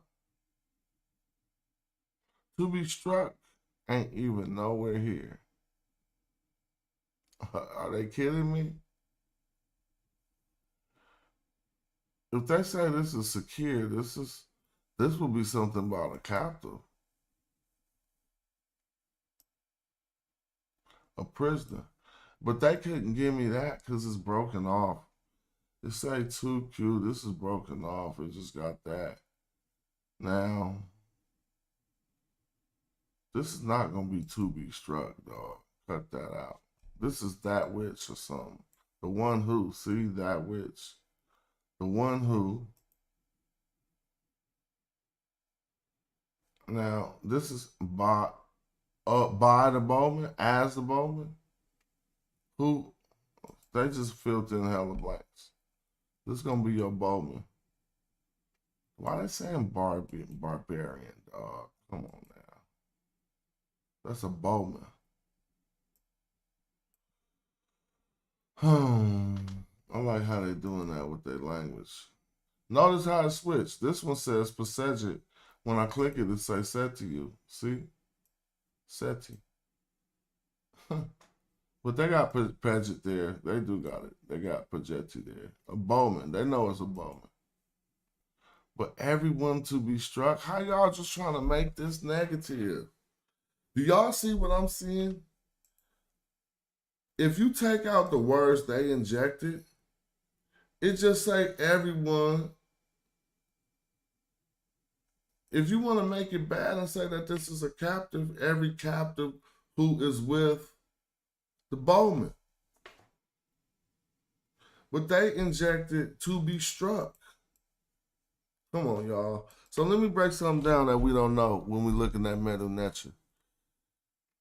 The transliteration inside of the brackets is not on the wall. If they don't have another identical text, they have to guess. Normally you have other identical text or some little pieces, but if it's fragmented, they'll put it in a shaded. You'll see lines between the glyphs. That means some of it exists. But when it's complete brackets, it's like the plaster on the wall when you look at the wall and it's broken off and you knew something used to be there. So they simply injected something to be struck. I don't be liking that. Because they took this whole statement that didn't say nothing negative, and only negative part is what they injected in some brackets. That gotta be on purpose. Just trust me. Let's go to the top and read it without what they injected. It just says, this woman's daughter, Idu. It says, Asinsin's daughter, Mu Hetshi Mutpanes. Then it says, and every Nubian woman from Yam, Arthet, and Wawet. Then it just says, everyone who is with them as bowmen. But everyone who is with them, hold up, let me inject to be struck.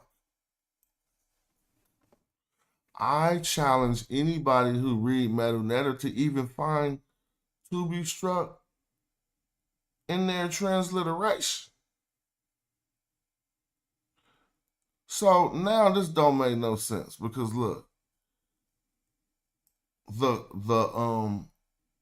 these brackets have to match up with the brackets inside of the transliteration. So what does this mean? This is the first set of brackets in the transliteration. This is the first set of brackets in the translation. You see how this word neb lines up with the every? Because it got the certain, whatever type of greater thans these are, greater than, less thans. So if to be struck is in the first bracket, and I click this word and it don't say that, it say captives. I already know y'all doing something different. And I know how this works, right?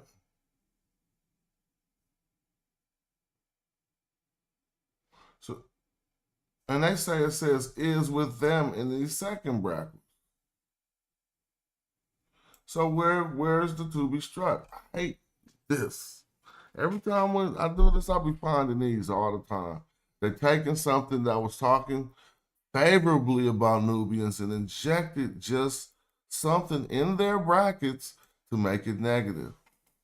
Now, again, let me read the comment. Because they normally address stuff like this, and they're going to say, bro, we ain't doing that. So let's read the commentary.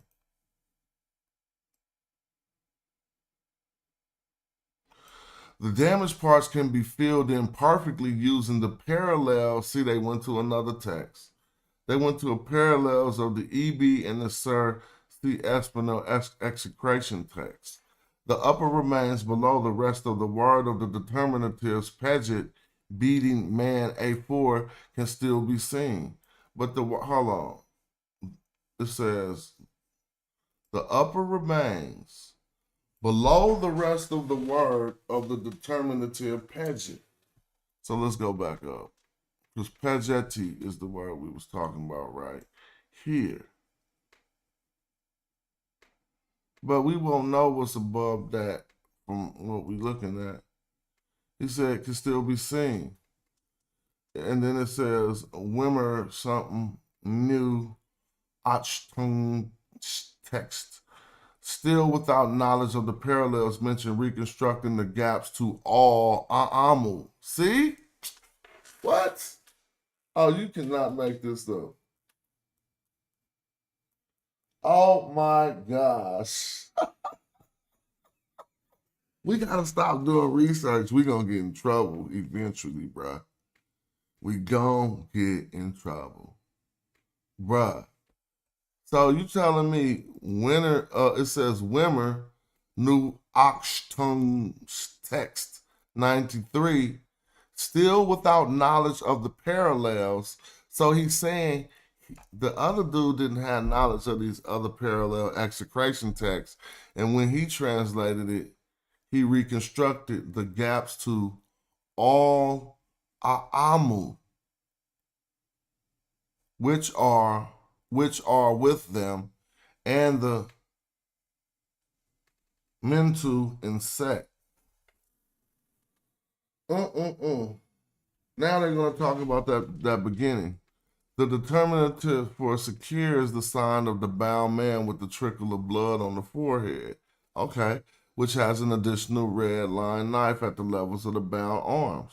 So what? That's used all over the text.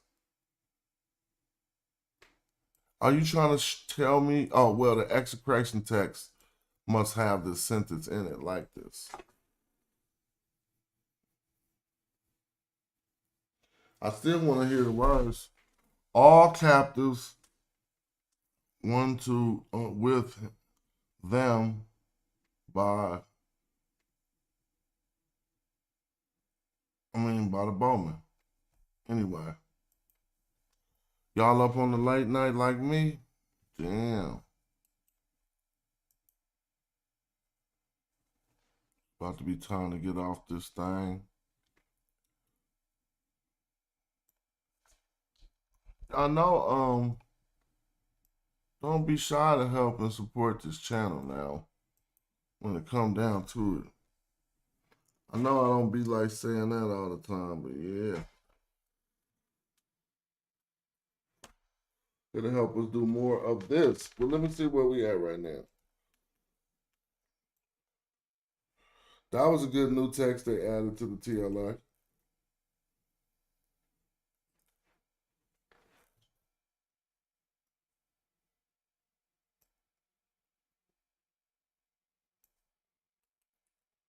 I ain't mad. If he's saying this from, he got a parallel text, cool.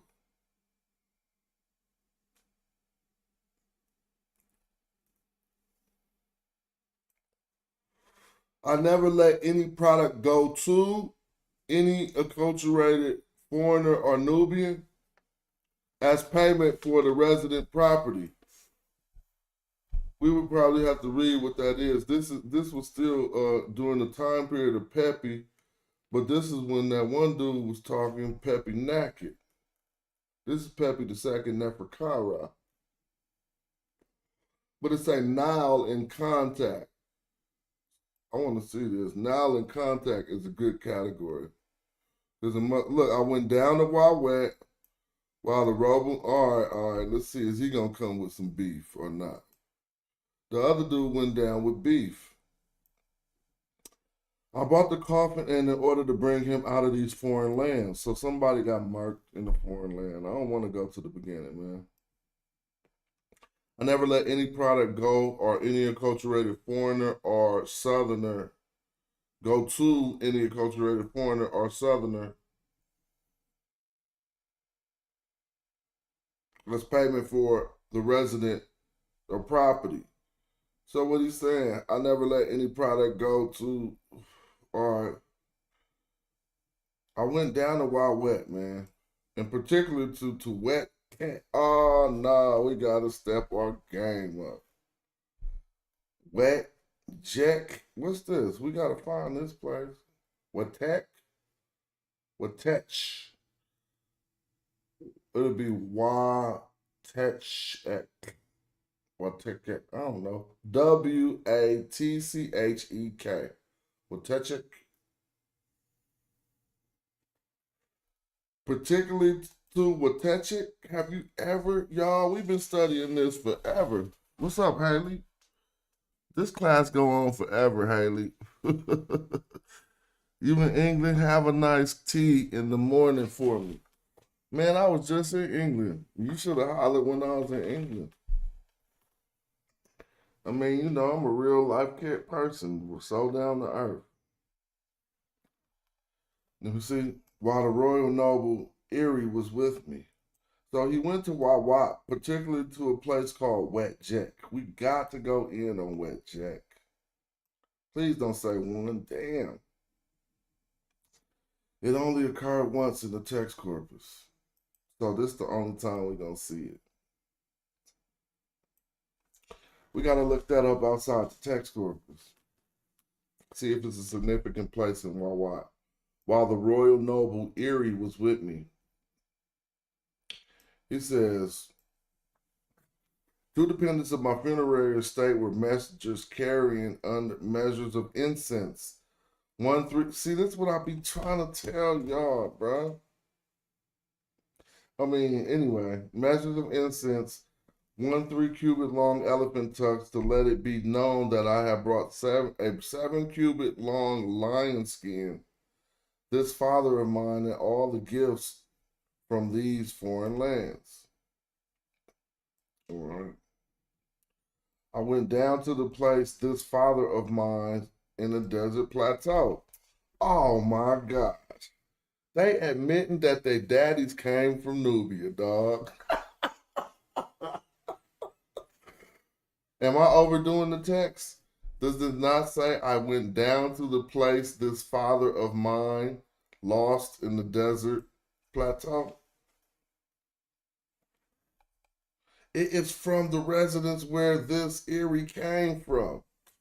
Oh, damn, they updated the TLA. God, I need to do a whole show tomorrow. I'm going to do a whole presentation. Here's the thing, man. I wish I could have put something together for to present, but no, I ain't had the time to put nothing together in the scholastic format like that. But this right here is a bomb. So you're trying to tell me I went down to Wild Wet, particularly to Wet Cat, while the royal noble Erie was with me. Two of the dependents of my funerary estate were messengers carrying under measures of incense, 3-cubit long elephant tusks, to let it be known that I had brought a 7-cubit long lion skin, this father of mine, all the foreign lands from, see, they keep breaking that off. This father of mine and all the gifts lost from these foreign lands. I went down, he's still going down into Africa, y'all. I went down to the place, this father of mine, in the desert plateau. It is from this residence where this Erie came from. Dang. Now watch this. It is to the confine of the officers of mayor, sealer of the king of Lower Egypt. That's the other direction. Sole companion and lector priest. Dang. Of this Miku, why he brought a decree. So we got to read this. It is to this comfort, the officers of the mayor, the sealer of, he brought this to the king of Upper Egypt, this letter, this decree, this Miku, why he on, literally of this Meku, why he brought a decree. It is to him, Meku, that two embalmers, a senior elected priest, one who was on annual duty, and inspector of the workshop for embalming, ritual dancers of the death, and all the officers from the funerary workshop were brought. So now y'all don't know where they was brought. See, I think this decree is going to this guy in the north, and he's telling him about what happened in the south, it appears. It is to him, in accordance to what was delivered, came out of the patrician, dude, I can't even say that word. It's getting late. Patrician. I did say that word. Patrician Maru, that festival fragrance from the treasury, secrets from the two embalming workshops, from the armory, house of weapons, clothes from the treasury, and all the needs delivered come out from the residence were brought. So where is they at doing this? Is he in the south? This Erie came bringing to me a decree of favor for this, what Stabni did.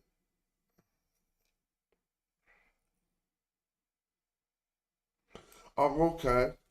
I shall do for you all excellent things as a payment for this great deed for bringing back your father from this foreign land. But he didn't really bring his father back, but now that just got me, that just gave me, now I see what happened. If you want to read, see, they put your father in the brackets, bro. That's why I be like, they didn't really bring his father back. Your something, he's brought back your something from the foreign lands. They just said father. Why did they say father? Let's see. Is his father alive? Never had the like happen before. I buried this father of mine in his tomb of the necropolis. Okay, so he probably did bring him back, but he had got murked. Huh? So his pops got killed in Nubia? But see, hold on, because they said this is where he was from. So if he was from the South, now they back up in the North, bro. Because he's going back south again. I mean, he's going back north again. Okay, yeah, this works. Because when he said he is in the South, I buried my father in the necropolis. No one had ever buried anyone like him in that manner. Then he traveled downstream to Memphis. So he was in the South in order to go downstream. The flow of the Nile goes north. So that means he was in the South. So I traveled downstream to Memphis with the gifts. So basically, the decree got sent to some dude who was up in the north. And now he's traveling with these gifts and whatever else. I collected all the gifts which this father had collected with the previous expedition, and with that expedition of mine consisting of now they say Nubians and the palace troops. But notice that they just making us, oh, the way they do this is cold. Look how everything I'm pointing out. I collected all gifts which the father, now it says lost. So don't connect the father with had collected, because there is something here that is lost. But it makes it read like I connected all the gifts with father had collected. Now watch. With that previous expedition, and it's fine for and to be in parentheses because they don't really say and with, they just made up with.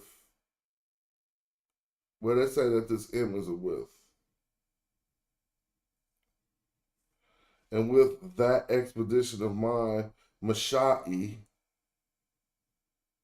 Now, where is the consisting of?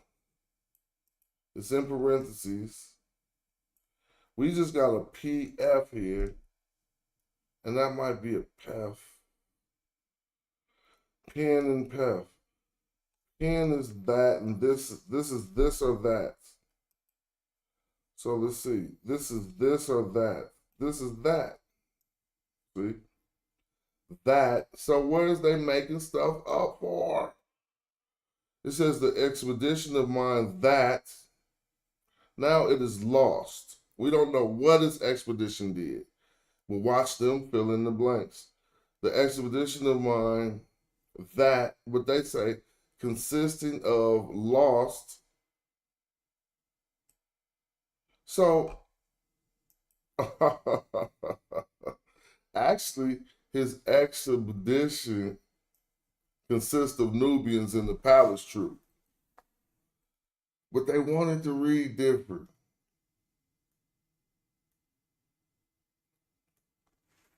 Oh, okay, no, they don't. I'm just being too critical. They wanted to read just like that. Had collected with the previous expedition and with that expedition of mine consisting of Nubians and the palace troop. Give them more credit. That was my fault. It says one favorite the servant amongst the service corporation of the court council. So he had a troop of Nubians too. While the servant was thankful that the king and thanking the king for the greatness of the favor shown in the servant, But why is he tripping off this northern king though? One gave to me an a fed box made of saced wood containing mirth and sweet mirth oil. He gave him linen and fine clothes, and then all that stuff. I'm just skimming through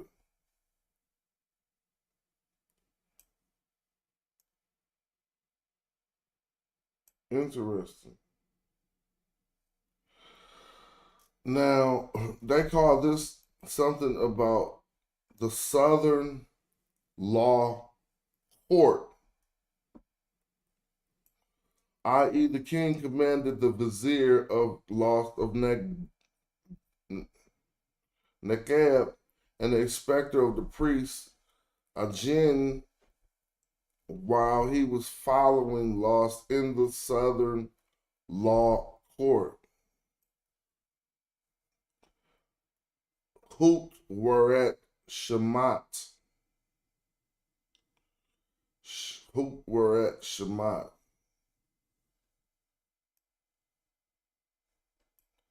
So it was immediately that he went forth something this man. I buried this man in the tomb in north of Nekab.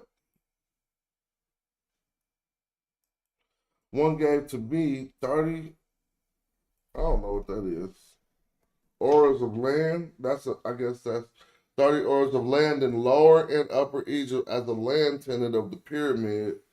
Ma Neferka. So they gave him hella land as a land tenant of the pyramid of Neferkara.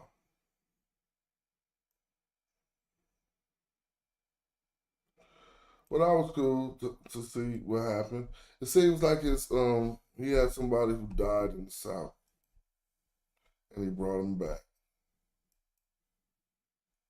I'm still on my hype, but I'm about to go get on something else. Let me see. While the servant was thanking the king for his greatness, this was cool to look at.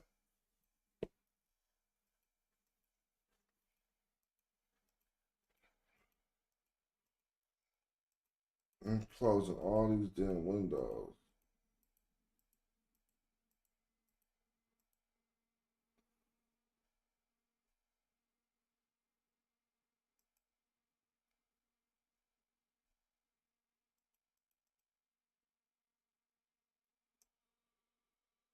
This is just practicing reading things. But the cool part about this is he don't be having all the answers in the book. Right? Oh, this is from Ptahotep, as I just read it though.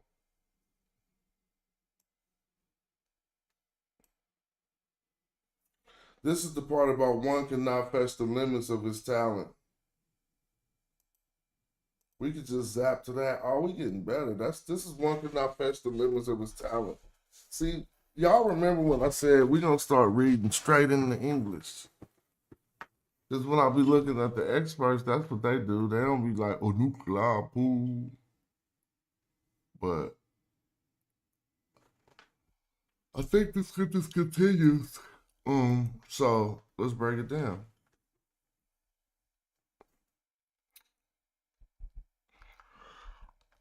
I'm gonna get bigger. Oh, you know what I'm gonna do? No, I ain't gonna make it bigger. I'm gonna snip it. That way I can do the whole thing. On the nature of art and rhetoric. Okay, let's see what he's talking about. Do your homework. Do your homework. This ain't that hard. First thing you notice is what?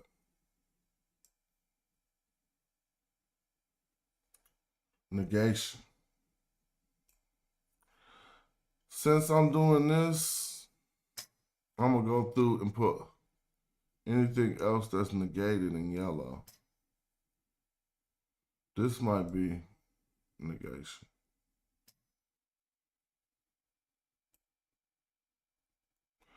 So we're going to go over it. Since this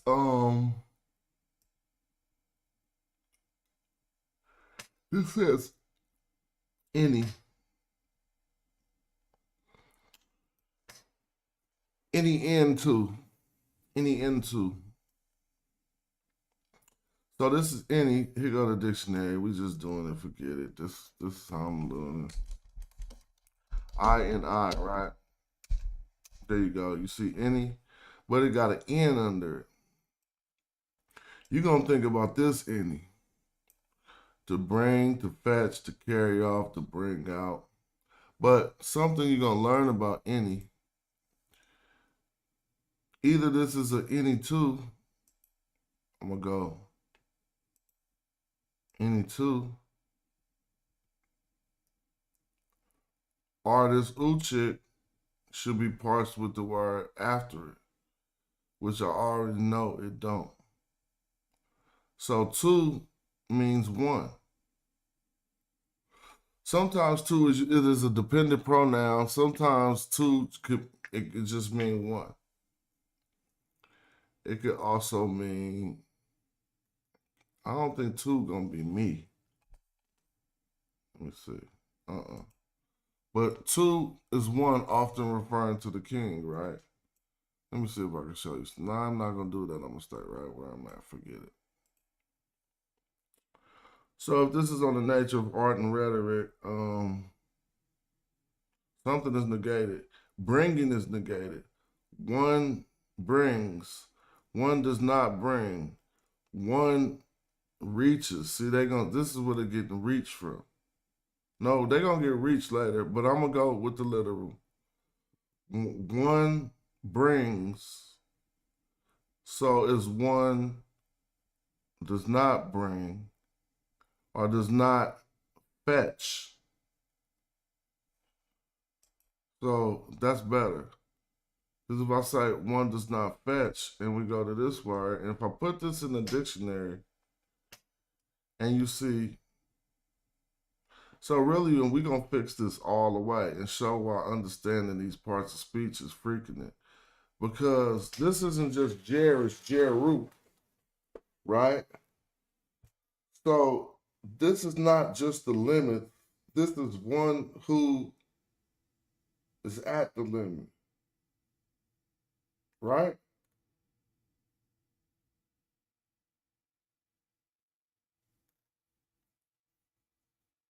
Let me see. Jer is going to be, with this road here, it's not a path. It's about the end of the road. So I'm going to put it in here. DR.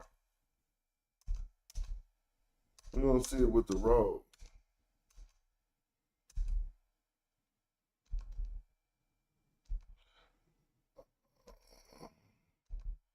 Is that going to expel?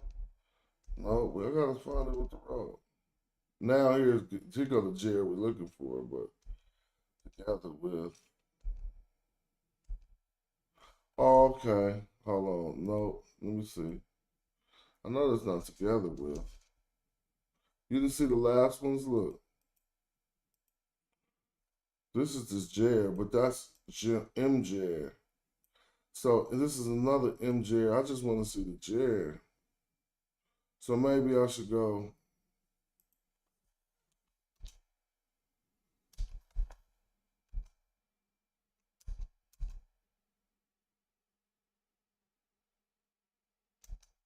Well, I thought that was the limit.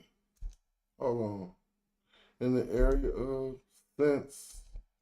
To end up. Yep, I knew it. To end up. Man, come on now. Because it got the road. And so they saying you're going to end up. You ain't going to end up. So if this is to end up, right? You're not going to end up.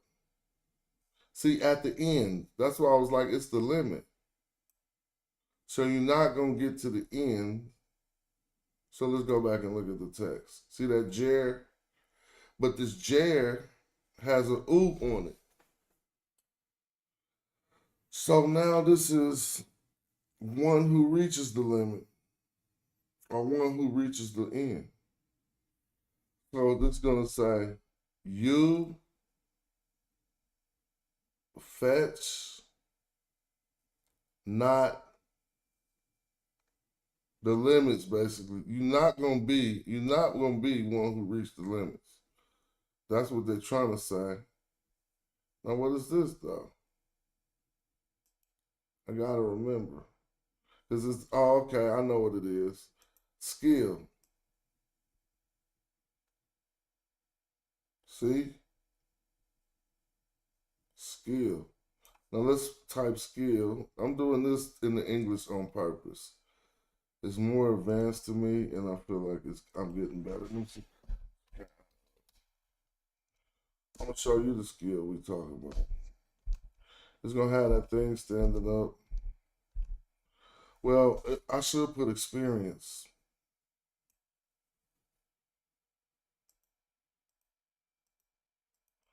But that was the word. There you go, right there.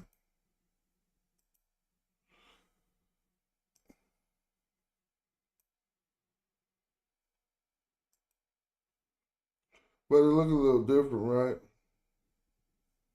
But that's it. But we can find it again. But it look a little different, but that's it. See the things at the bottom? So to the end of skill. So one does not obtain the limit of skill. Like, bro, you're not going to get to the end of talent. One does not obtain the limit of skill, and then we got negation. Oh, I shouldn't have put this in yellow. I'm only putting the negation in yellow. Pretty soon I'll get a color code and do nouns and verbs and shit in certain colors. Right now I'm tripping. So what's this? Is this a complete negation? See, here's the thing. This is a complete negation. Oh, unless you want to say has not. Yeah, this might be, I mean, it probably is.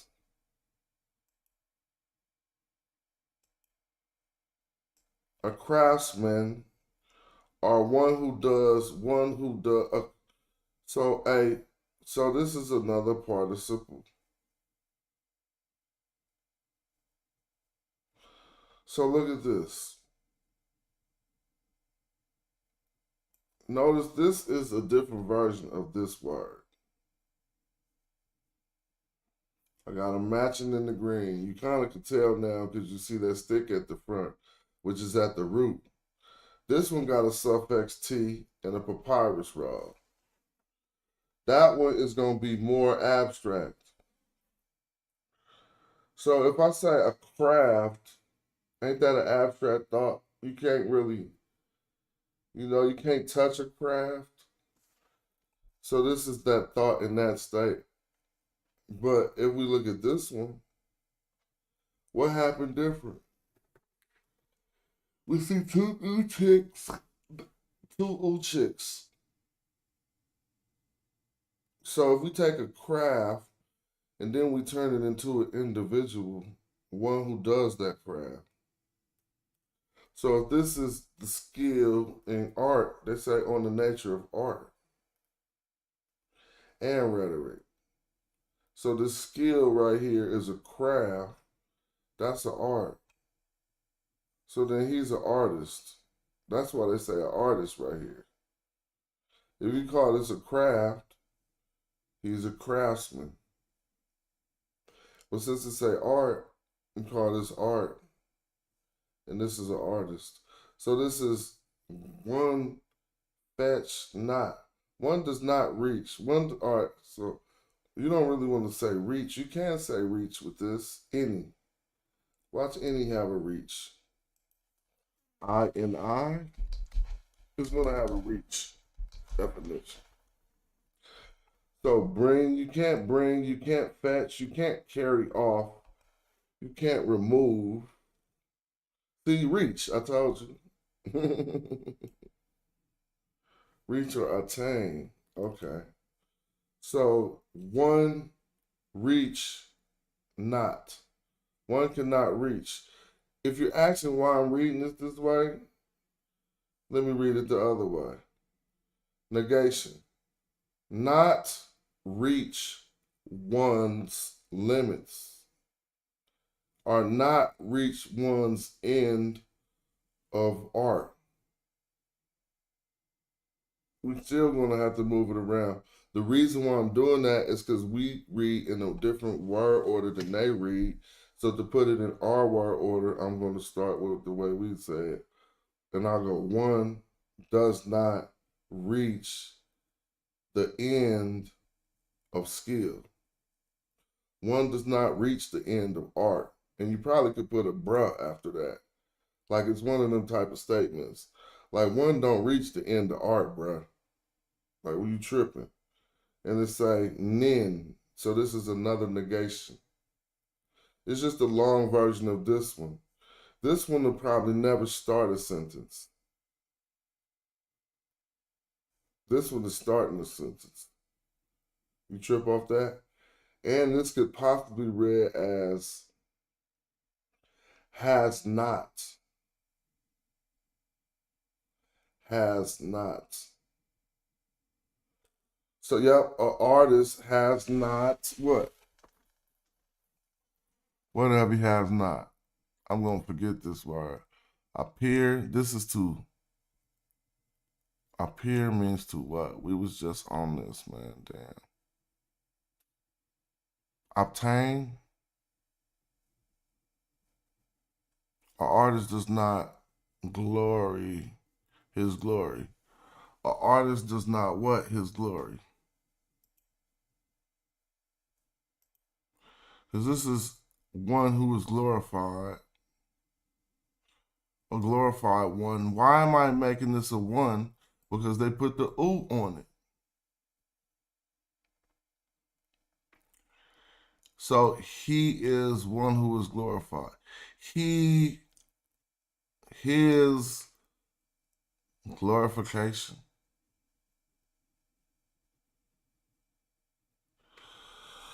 All right, I can show you everything in the dictionary, but I'm more concerned about this word in the blue.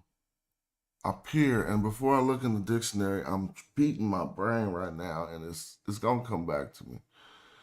It ain't about season something. Let me just look, forget it. APR. I'm gonna be mad. There it go. Equip experience.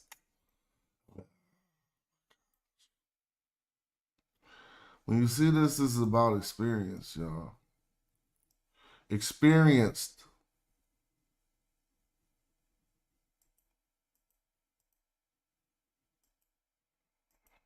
Experienced. All right. So we come back to the text. Has an artist, you could just say no artist has experienced his glory.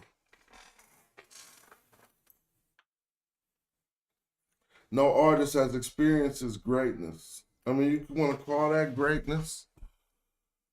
It's aku.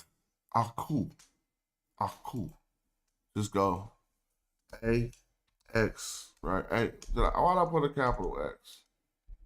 AX. Probably, see? I'm going to take one day and retrain myself with my transliteration. Because I've been looking at so many transliteration schemes. Here we go. So this is ak. Now notice this doesn't have a, first of all, just notice it don't got a u chick on it. It doesn't have a W. It's simply ak. So it is successful, right, glorious, splendid, successful. If we see aku, it might be one who is successful.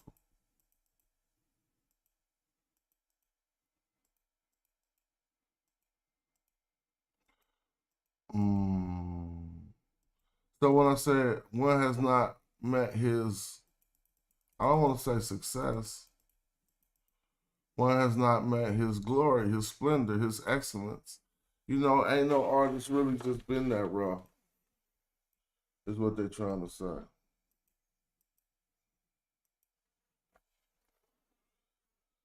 We read that before, but I identified the sentence just then. So it continues with the word the ga. Well, it's really the ga, but this says the ga'u. So now before, I just remember what it is. It's like to speak or something. See, it might be to speak.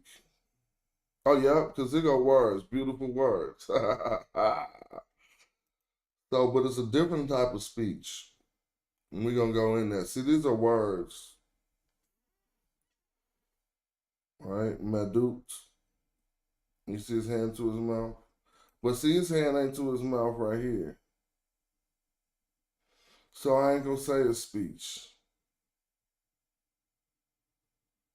His hands are in the praise hands. So it's gonna be something like adoration. And if he got his hand to his mouth, this word medut means to speak or words.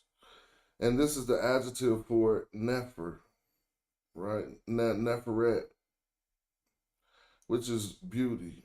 Now we got beautiful words in the blue that go together. Now I'm going to change the color code. All right, let's see. Prepositions is going to be in purple.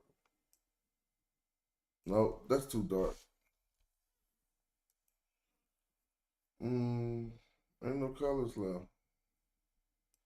Preposition is going to go in orange. Now, I want to see something about this text that we just read.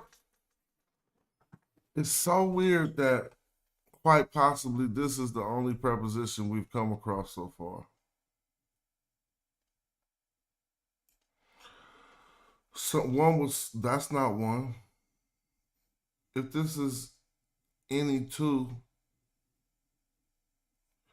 this ain't really a preposition, it's negation. That's negation. Dang, that's hecka crazy. Here go another one, but we'll get to that.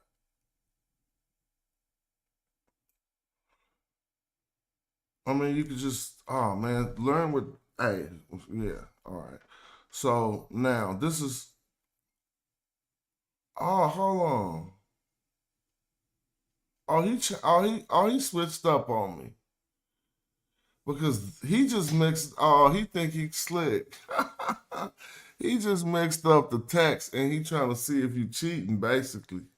Because this line up here,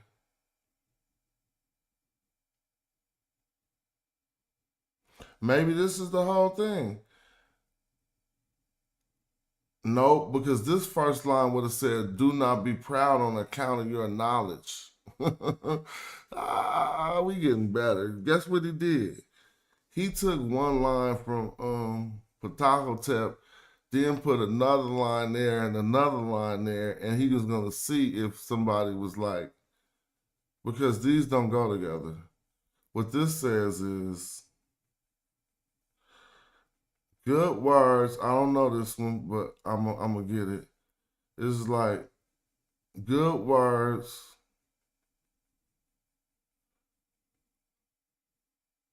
Why did he do it like this? See, this is the green. This is okay. So this preposition is the comparison, superlative, superlative, better than, right? Because this is the greenstone.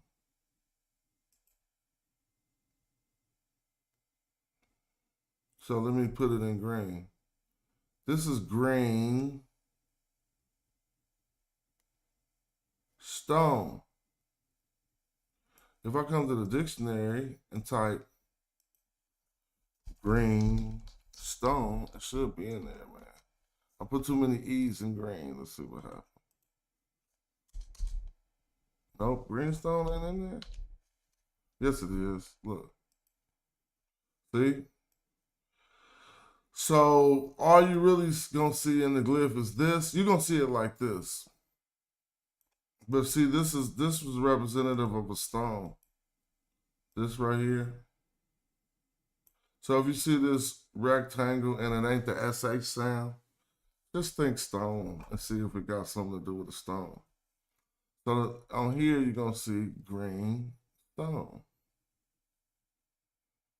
So this is trying to make me remember what this word Daga is. Somebody figure that out without the dictionary. So since it's in the praise hands, there is a Daga that means to like look. I'm going to say adore. And since it's in the beginning and it's a person do it, it's one adores fine words better than greenstone, right? Ain't that what it say? One adores. That might not be right. The guy. We taking that too. I'm gonna show you how I got one adores. D G A, right?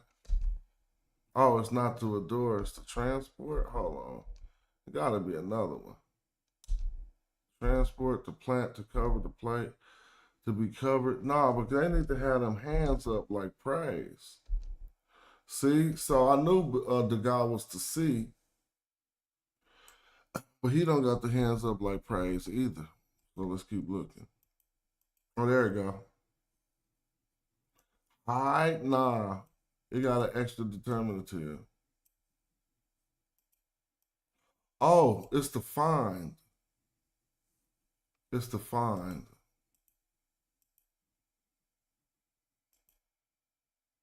It's going to be to find it. The God, see, all right, so look at all of these uses of the God. It was to be, all right. Yeah, it's going to be to find. Look, to behold or to see, but I don't know. I'm just going to use it for to behold, to see it.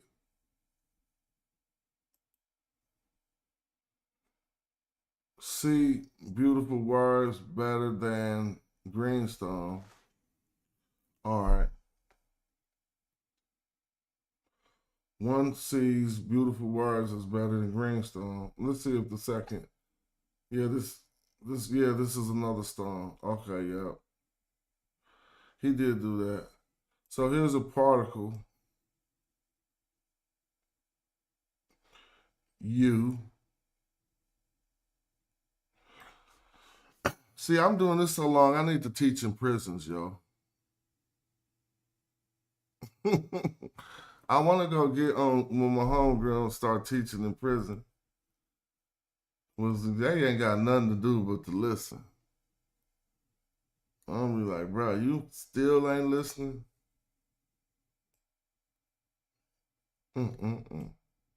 So this is EU, another statement of fact coming. Look what we got here. Oh yeah, earlier this is when we noticed that they had messed up when we was translating this from the other book. I mean, I totally didn't do this on purpose. Look, I just came here to the book and just copied out a section, and it happened to be that section.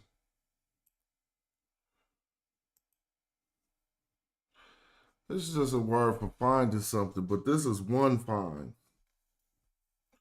So now we learn it's the whole reason why I'm spending half this year on this study, because ultimately I'm going to show you what I see that Cat's been lying and hiding behind the grammar.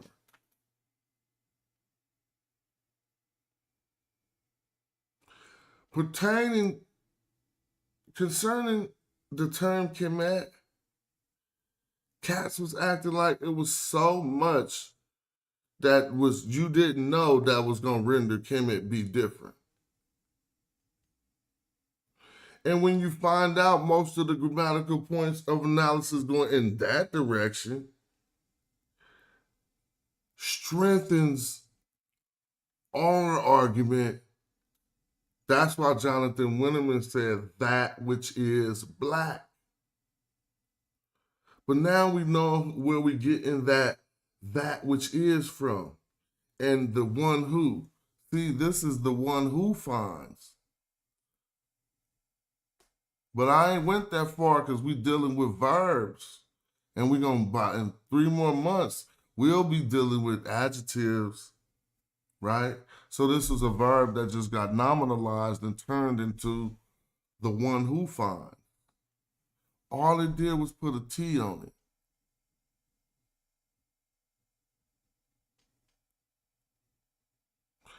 So this is like one finds it, and some could say that's a gim too. But I would read that as a gim too. Two still means one. And they don't always put the uchik on there.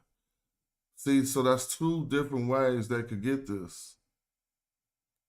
But I don't know. Earlier I probably did do gim too. Because now you can see one. All right, I'm going to do gim too. Let me show you what I mean. If this was gim, the infinitive verb to find, you leave it infinitive, right? And just say to find, and let's see if this works. Now, if this is a gim 2, this 2 would represent 1. And I put it down long like this because something's missing that they don't always have to put if they're doing a gim 2. It would say 1, it's a fact that 1 finds it. See? So what would be wrong with this construct? Here go it. This S is short for ST. So this, someone could say that is a gim 2F. But remember what this says. 1 finds it. Where do they find it? It should be another preposition next, huh? Is it? This is still a preposition. If I gotta prove it, I will, but it's just the M preposition. Why they put the A in? Maybe they used it like that. It's just the M preposition, but just to do this, we're gonna do MA. Now I got it. All right, let's see. Because of, okay? Still a preposition, but it's a little different, but they're giving it because of. I ain't mad at that. But not really. By. Because you don't find it because of women upon. You find it by the women. Here are the women. If y'all want this red and metal nature, let me know. That's old school though.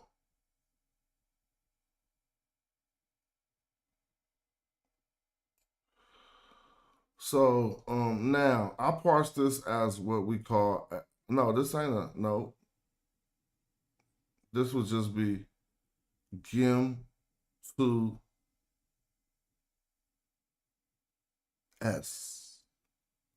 But let me parse it differently. So I did too much color. Because what this is, what I think this really is a participle. So what does a person mean when they say that? We take a verb and turn it into an adverb, which is a noun. It's called nominalizing it. So if it was a verb, right, and we turn it into a noun, you often say the one who that verb. See? Or you can say in English. If we got run and we want to turn it to if we want to make it a participle and turn it into either an adjective that can serve as a nominalized adjective or an adjective. Adjectives are nouns. So you'd say, if you want to turn it into a noun, you say runner. runner, all right?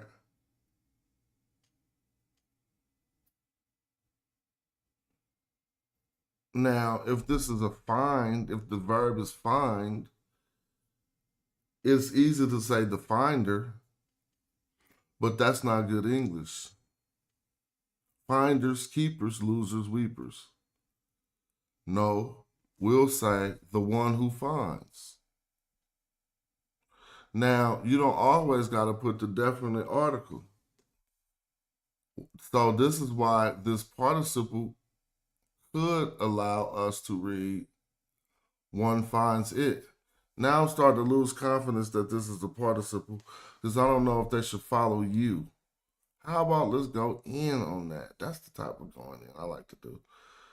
So basically, I'm just only trying to see if that participle should be allowed to follow you, which is a particle.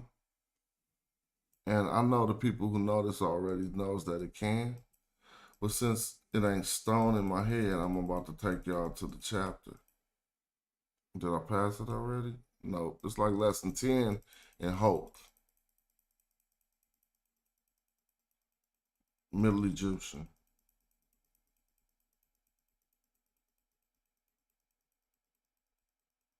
I'm almost there, man. Man, you just going through pages. Mess my eyes up. Here we go. But if you press pause on each page, I just gave you half the book. But it's online. So we at the Egyptian participle. And so I'm not even about to read all of this. I'm just going to go and extract what we need to extract. I'm working on putting this in a better format. This is when it's standing as its own noun. They say a hearer for Sejum U. Notice the U chick gets amended on there, but we don't see it. But we know that it's there because it's one who, look, one who hears. Right? But I came here for a particular reason.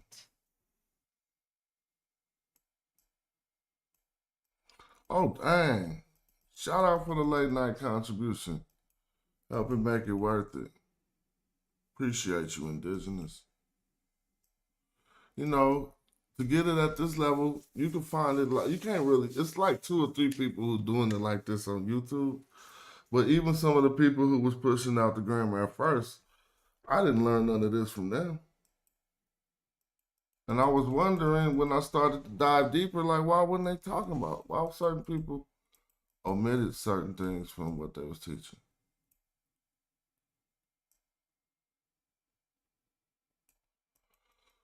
So I don't want it to get too confusing, but reading all of this will serve anybody who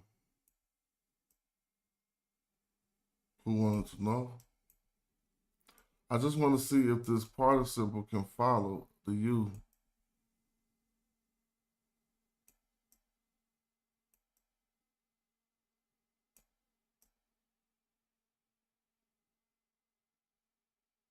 And I ain't gonna waste time doing that.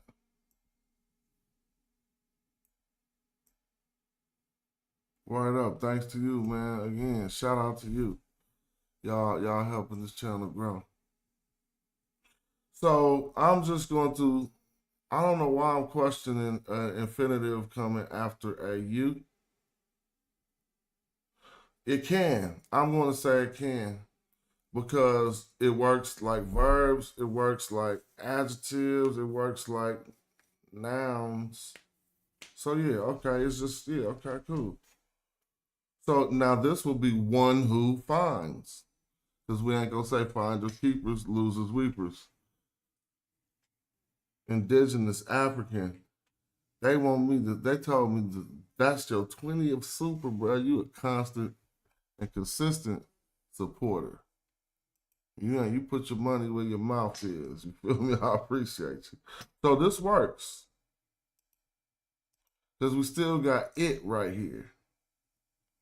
So when you read this maxim, I know they got this out of Pepinakht, and when you read this maxim, don't it say one finds it by the women on the grinding stone. See? But now we see how they came to that conclusion. Or two ways they could have came to that conclusion.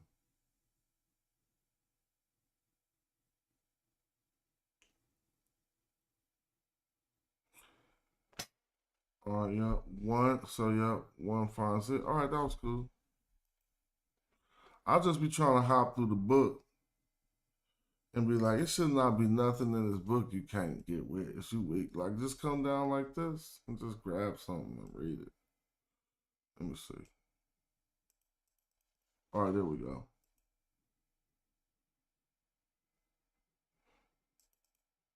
I don't know why he did it like this.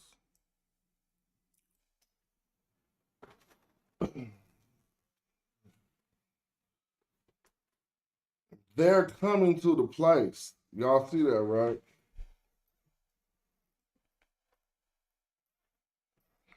But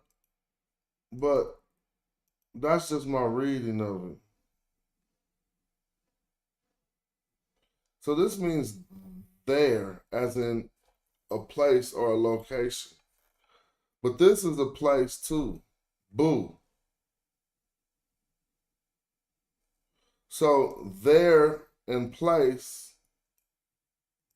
And then we got itty e. Now itty simply means to come, but itty again is doing the same thing, y'all. Because a y and a chick could form a participle out of this. And so in order to get this to be a complete sentence, you're not going to say place coming there. This is like one who comes to their place. Now, if somebody want to refute that, then you can read better than me. And that's who I'm looking for. Ain't no funk in your refutations. If they don't get by me, then they don't. But normally, people who know more than me, I understand. I see what they're saying. So this was to be caused to say something. As we see this causative, am I going too fast? This is a causative S. It is prefixed on the word jet. Again, shout out to indigenous African. Feel me? I think I did like, bro, my last 14 hours of streaming. That's the first contribution. You just broke the record. Even though they've been taking care of this channel. Don't get it twisted. But it'd be some dry spots. I'll be like, what they don't like about that content? So we know this word means to speak, right? If you just had this, you got a suffix pronoun he.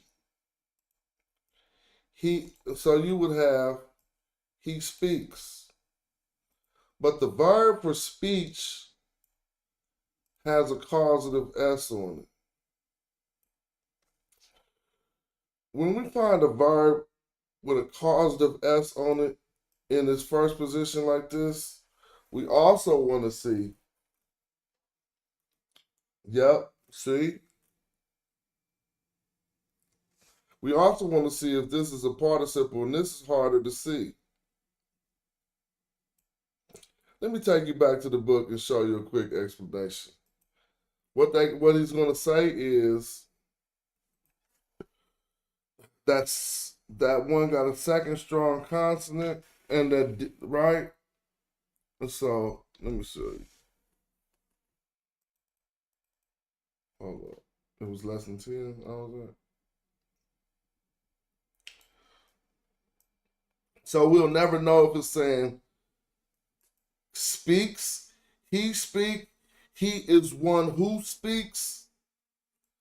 Because if it's a participle, it's going to stay in the same form as, I'm talking about only that verb class, which has two consonants like that. If the second one is strong, then it's gonna do that like that. But let me make sure before. See, I'm looking and I'm talking, and I want to make sure I don't say nothing wrong. So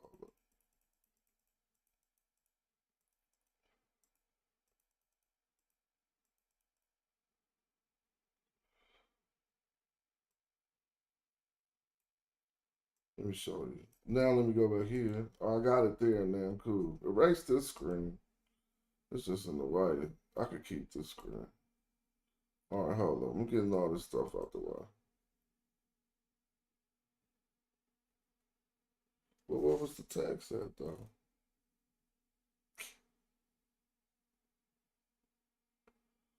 I was pulling that off this. Oh, it's the dictionary, man.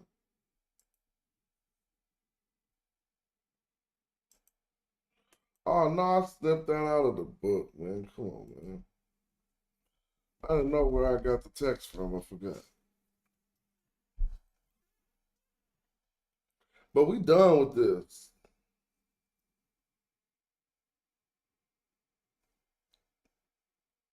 And I was just reading parts of the book. Okay, I should have snipped that part. No big deal.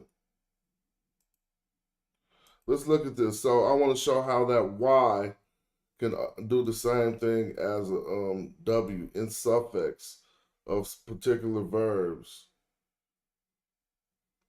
And we was talking about the DD. I can show you that by scooting down. Let me see right here. So right now he's talking about the imperfect active participle. What does that mean? Imperfect, just remember this. Imperfect is ongoing action, so to speak. And now they're gonna tell you it's not like the English one, because it don't indicate tense, but tense is implied. It indicates the aspect of the action. And trust me, that will come in handy later. Why is all this stuff on the screen? Man, get this off the screen. I'm falling off. Can't even keep up with the screen on the late night. So let's see if he said something about the Y is going to do that. I'm going to just see where he says that at. So if you see a Y at the end and you know you're dealing with a, here he's going to tell you, it can modify a noun, the basic use of a participle. It can modify a noun, like stinging criticism. Stinging is a participle in English. And we have sa sejamu, a hearing son. That is, a son that listens, or a obedient son. It can stand on its own, sejamu, a hearer, or one who hears. He should have said a listener, or one who listens. But still, which is a technical term in the Egyptian word for judge. A participle is very commonly used to express occupations, one who does. So we could follow that, but I'm just coming to show you this right here. An instance of something like this. This is the word jed, but in its participle form. And if you notice it, it don't look no different than the other form. So how would you know when to say speak, speaks, or speaker that he translated right here? Well, since we're now we could say this is a third strong, possibly. Because DJ got two consonants, right? And then D got a consonant. And the third consonant, D, is the strong one. The word is Jed, DJD. But since you only see two things because the top sign is what we call a biliteral. It got two consonants in it. It got the D and the J. So the D is down here. So we're working with three consonants. What's going on with the third one? The third one is strong. So if you want to form a participle on what If you want to form a participle on what we call a third strong, it keeps its same form. It looks just like this. So you could say speaks, spoke, speaker, or one who speaks. Now this, he says speaker of the truth. I'm looking here and I notice I know I learned from all of these books. So I'm not like acting like Eddie K be doing when he act like something. When we scroll to the right, it's going to say one who speaks the truth. Also, one who tells the truth, right? Now, why did they get this one who? Because even though we can't tell by the form of the word Jed here, it's a participle. So that means the subject, as I get from Chris, is implied in the root, in the word. One who speaks truth is my. You feel me? So that was easy. So, but we didn't see where he said a Y can do the same thing. So what we're going to learn is there's a particular, not a tense, there's a particular aspect where Y is also employed on masculine singulars to also form a participle. And let me see, did I see this? So I'm just trying to get down there.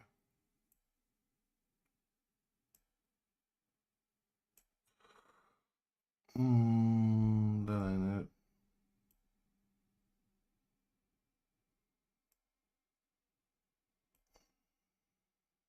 Here we go. He about to start talking about how the Y comes into play down here.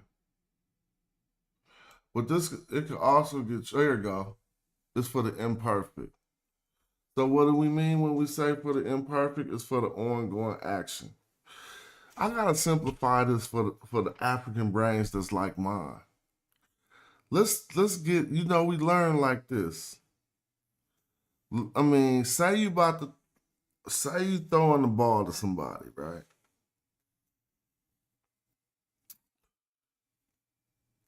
What's a complete action? The ball out of your hand and he received it. You no longer throwing it no more. Whether or not the throw was a good throw, since the action is complete, they call that perfective or perfect. In the statement, the action is done is perfect. All right? Complete action. Now, if the action is still ongoing in the statement, it is imperfective or imperfect. That's hella simple.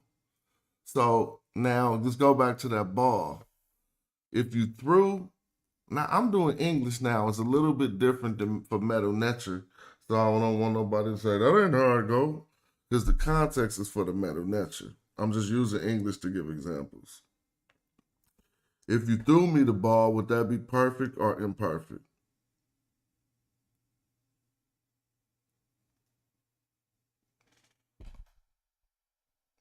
If you threw me the ball, or if you throwing me the ball, is that perfect or imperfect? Which one is the complete action? I think the perfect and the imperfect is the ongoing habitual action. So we got that for imperfect. So they talking about the ongoing action right here, right? Now, what is active? Are you doing the action? Are you receiving the action? We should understand that one quick. Come on now. Active or passive? Doing the action or receiving the action? So now, if I threw the ball, that's active because I'm doing the action. If I'm receiving the ball that's thrown, then it would be stated somewhere in the passive. You feel me? I don't know how to even say that. I received the ball that was thrown. I mean, yeah, then that's passive. And so now we talk about the imperfect, the ongoing action, and the active. Feel me? That the speaker did the action, committed the action. So it is an imperfect active participle. It's just a verb that now got nominalized, and these are just the aspects of the action in the verb. Feel me? So that seemed hella like simpler to me to understand that. So the imperfect part, now he's going to tell you the imperfect participle conveys the relative present time. The masculine singular sometimes has a ending in "u" or "y." Okay? So I want us to see that so that we know that "y" ending could also be indicative of a participle.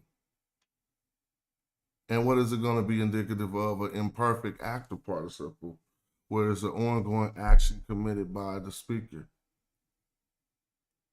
So let's see how they give us some of this, but mostly it is not indicated. So remember that. Remember how I said if we see that word "jed," we would not know that it was a participle, because particularly in third strongs, where the third consonant is a strong one. Look, it's only 3 weak consonants in Meta Nature. Some of them they might flip from vowels to consonants. That's why they're weak. I, W, and Y. All right. So that take care of that. So you don't have to trip off that. It's only gonna either be the I, the Y, or the I, the Y, or what else falling off? The I, the Y, or the W. Now, that's going to confuse you because you're like, well, what if a W fell off and then it just got replaced with a W that indicates the participle? It don't work like that. If it was a third weak, if the third was weak, it's going to do what's called gemination probably. See, if the third consonant is weak, then the second one will get stressed. That's called gemination. So we can see that in the glyphs all the time. A word will have an extra consonant popping out. That's sometimes, not in all times, sometimes it indicates a different verb class. Right? And then I got a picture I made that looked tricky, but it's going to be something I never seen nobody do to teach Meta Nature. And it should be done often, because all of the verb classes of one particular verb next to each other, and to see how somebody can identify them. So let me show you what it looks like. It should say me and my screenshots.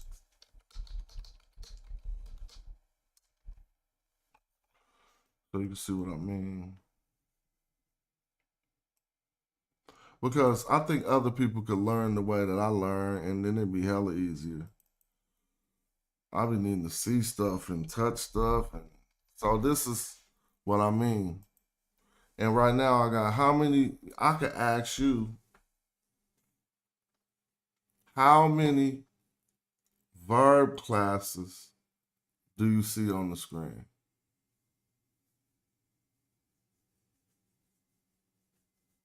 It might seem like a trick question that you can answer by counting columns, but that might mislead you too.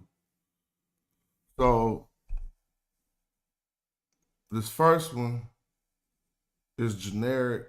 It's the generic verb in its its basic class. It is the infinitive. The verbs that you put to in front of in order to use them. To do, to make, or to create. That's what this one is. But automatically, it looks just like the first one. I could keep the same color. But what's different about this one is it has a determinative that is a man.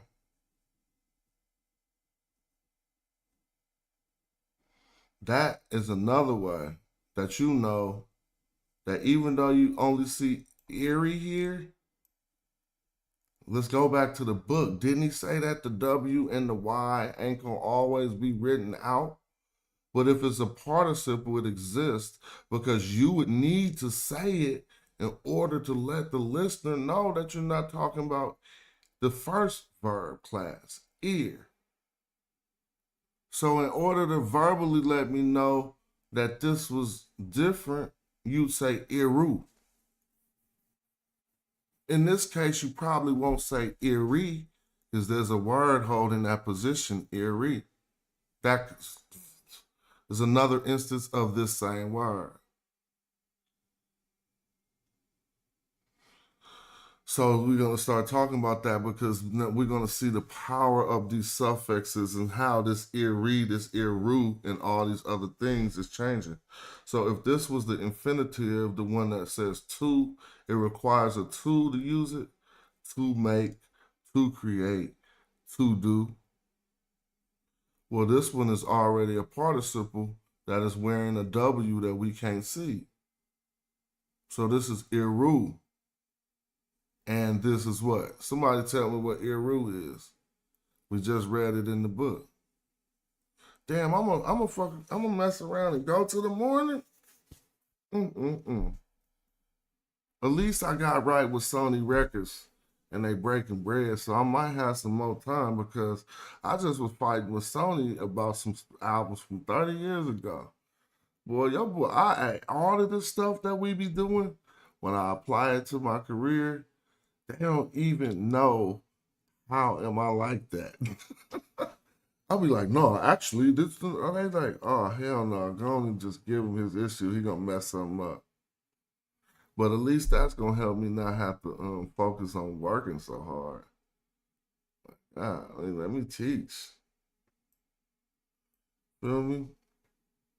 So that's a good one to think. It says he creates, but normally, if you've seen a determinative and it was on, so let me break it down.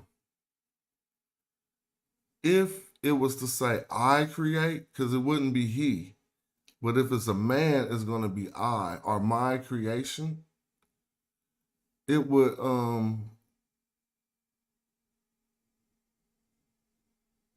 be Ari E, but we wouldn't see it like this. Possibly. But this is more like, since it's a participle, it is one who creates. Because if you say he creates, that'll mislead you, because this glyph right here, like he is third person. And one who is anybody, so to speak. You see what I mean? So it ain't like he creates, it's more like one who creates in the participle form. Now, the cold part is going through all of these other forms, we're going to get to the same conclusion in certain instances. But I didn't even come to this chart. See, I keep going off on all my tangents. Remember I said I got this chart I want to show that I'm working on, and I want to get back to what we're teaching. But these are all different forms of it. So then we see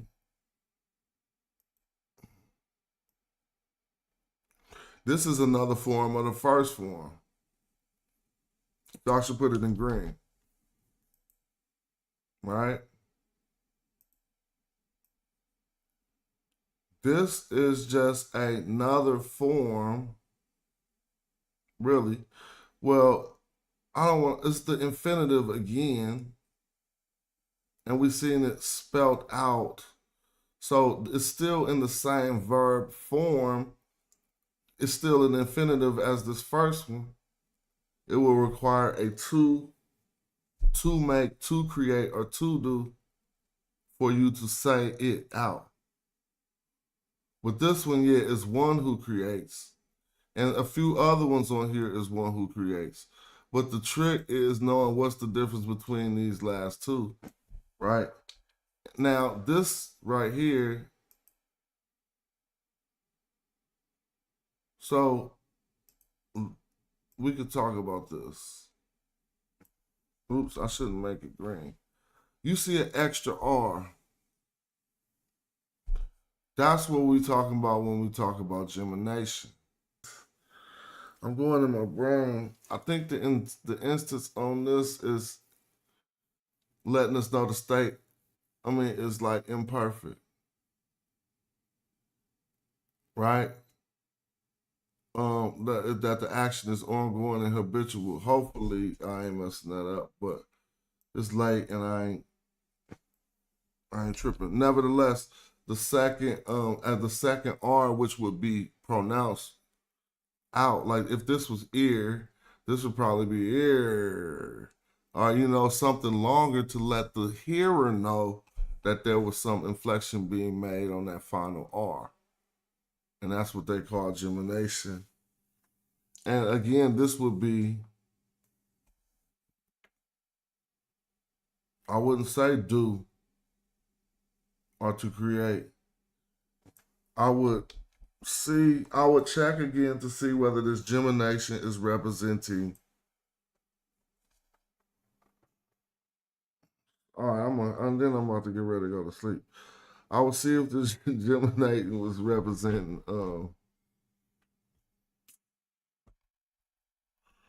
it don't represent the participle. So if it's the imperfect action ongoing, I would say doing. Okay, yeah, there you go.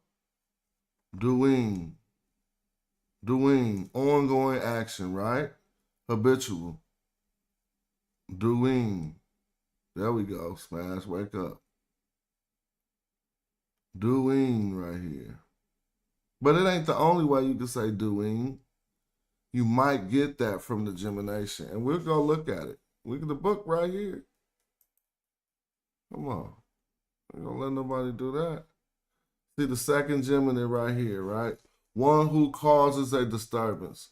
So he's still saying with the second geminate, and you see the second one geminating off, he's saying one who causes still, but he's gonna change that up a little bit. Because watch this. On these second geminates, he says, who brings or that comes. And this is the one we're working with right now. And he clearly said, and it's the one we're clearly working with.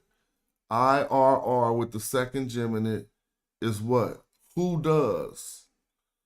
I said doing. He says who does.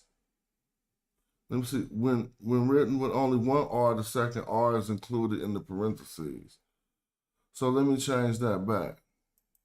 That means that this is still indicative of a participle. Who does? So this is one who does. This is who does. And then again, we're getting over there. Now we see a T on it.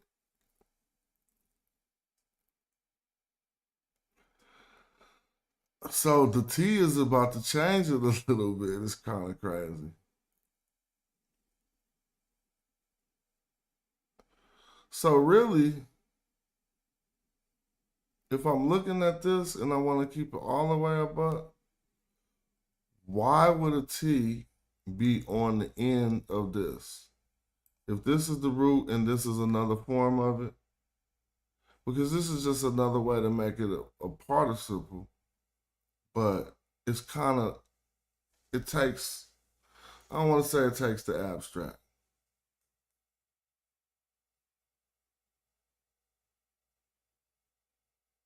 And it's not necessarily, it could be marking the gender. Like it could do that if it needs to, but you can see it like this, not marking the gender. You're going to be rendering something close to this one who makes, but it'll be something slightly different. And ain't going to be that which was made. Okay. This is one who creates. And the T might be giving us that which was created. Okay. Let me go back to the book. He ain't got an example of the T, but I'm just remembering from my lessons. Because that's the same T from Kemet, that which is, but we're going to get to that in a couple months.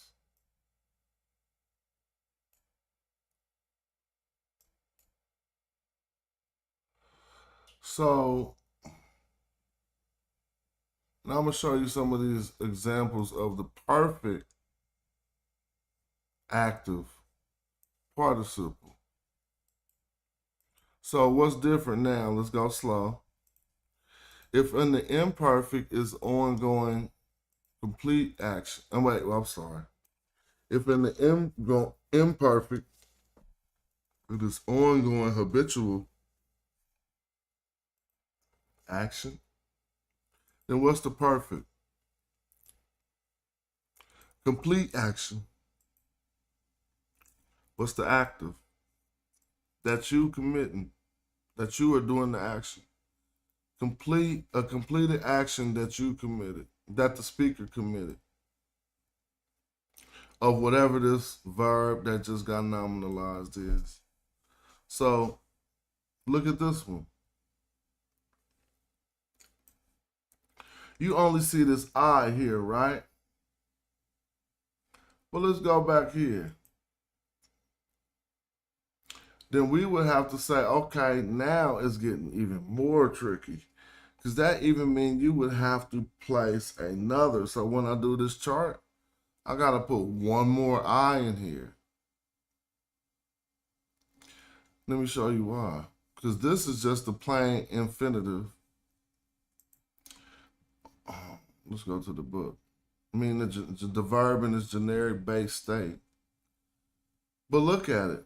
And I'm going to make sure we're at the beginning of it so it ain't nothing before it. I'm going to make this book smaller. You see this I right here is, they're saying it represents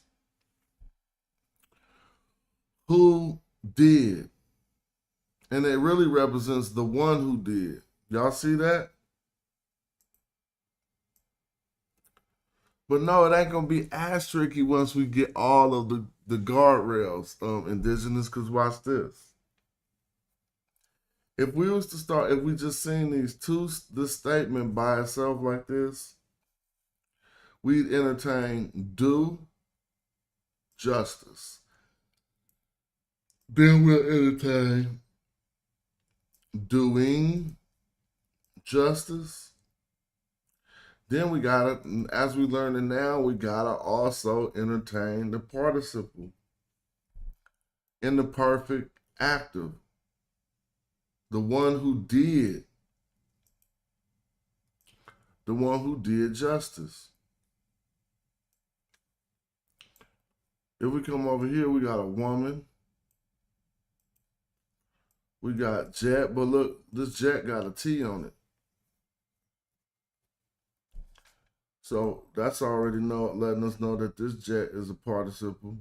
Even though it don't have to take the T, or it don't have to, just like we was talking about earlier, that got a T on it. So now it is who spoke.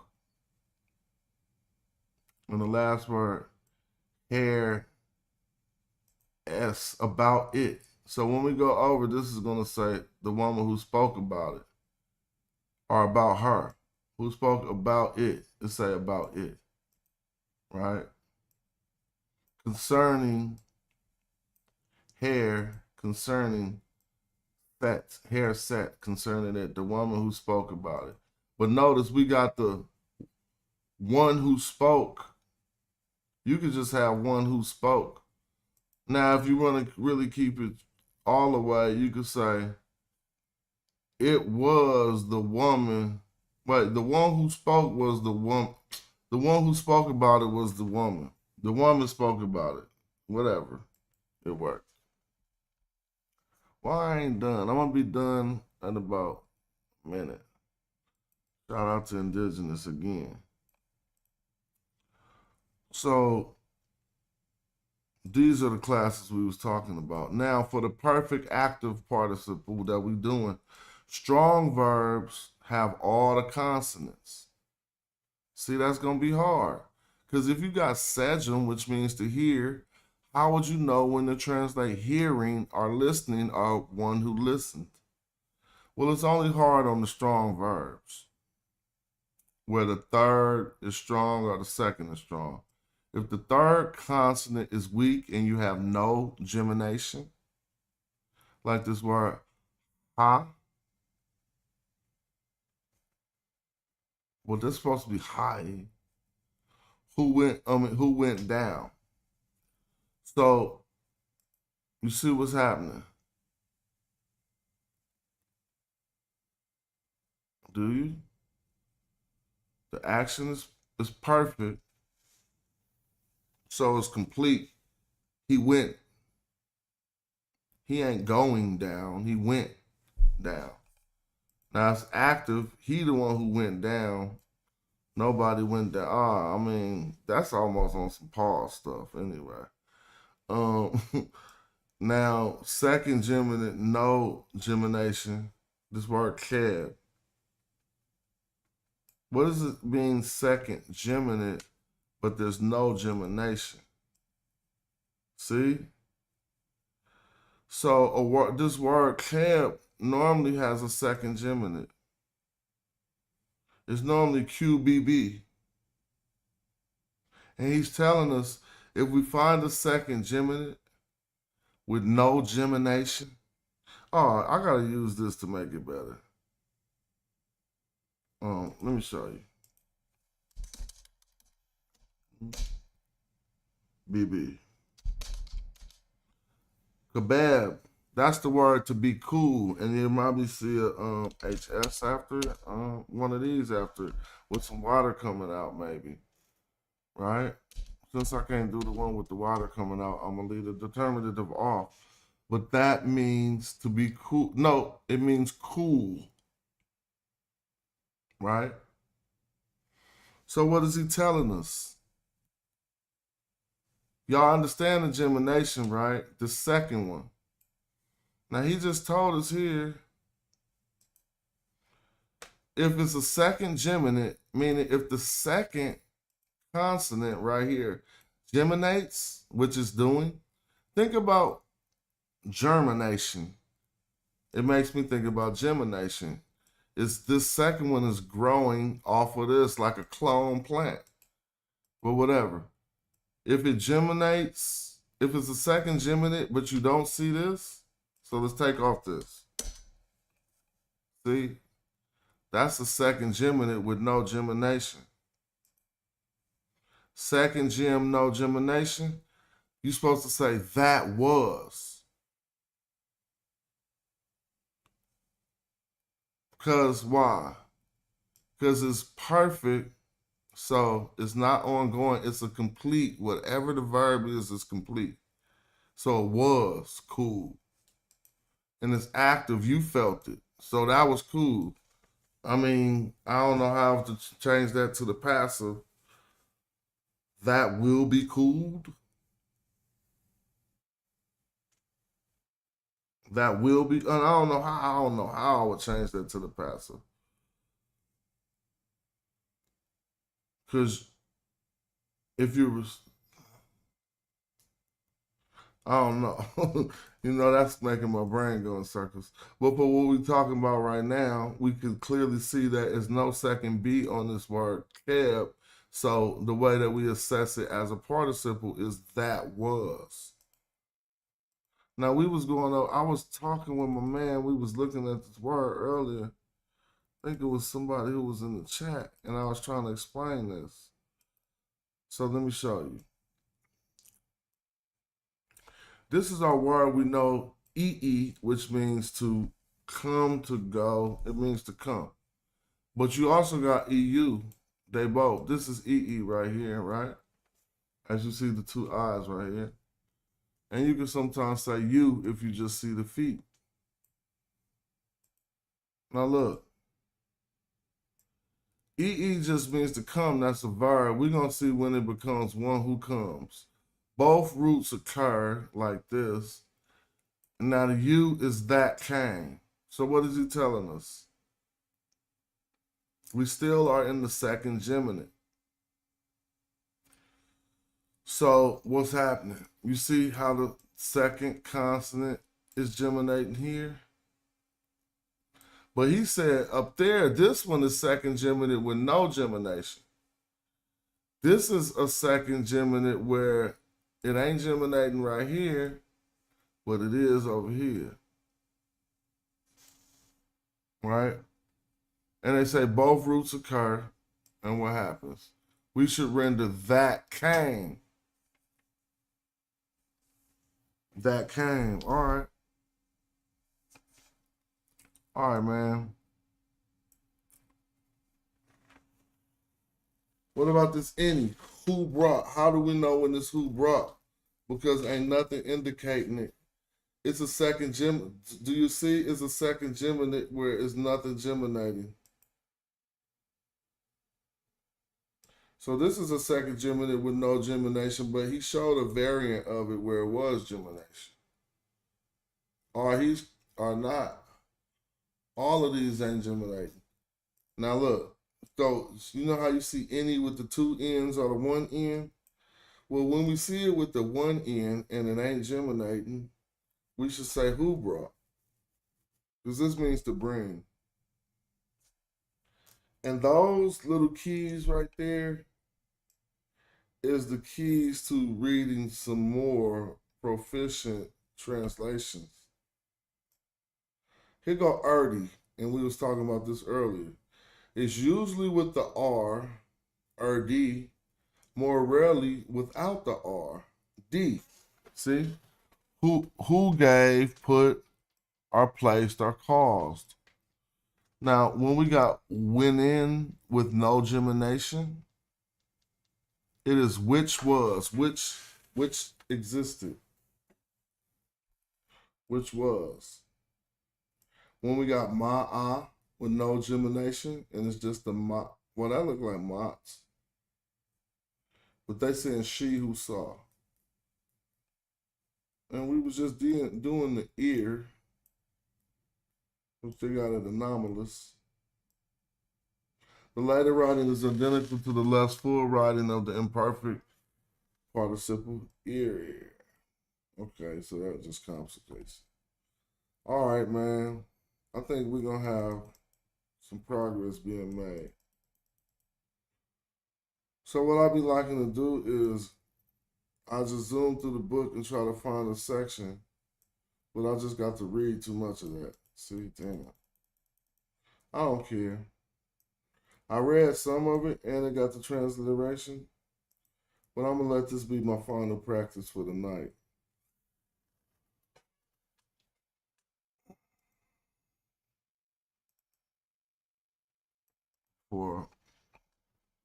So let me snip this. No, I ain't gonna snip. Yeah, I can snip it.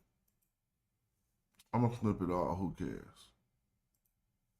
We'll just qualify the translation. But I really ain't gonna be in my. You could think I am, but I'm gonna be trying my hardest not to look at the translation. Snip. I need to go to Cal Berkeley library sometime soon. I think I might have to go tomorrow. Now leave out the transliteration. Don't be no punk.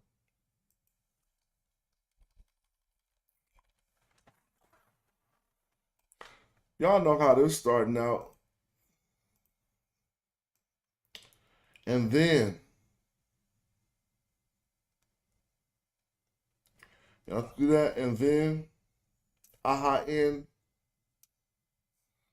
make it bigger.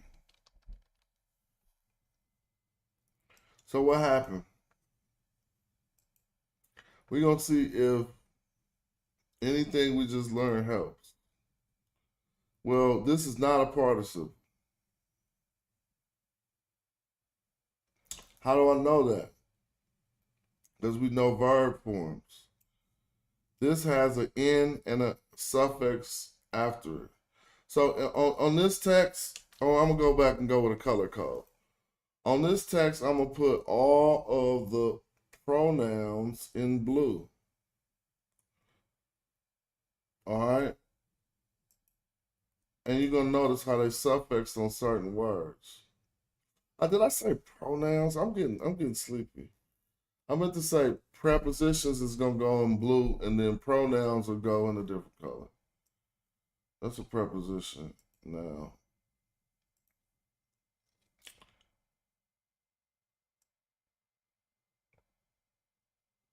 This is the verb to hear.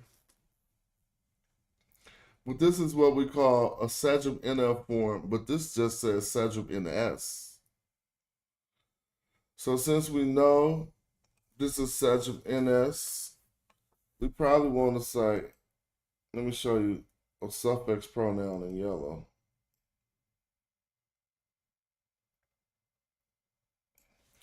Now, this represents the suffix pronoun she.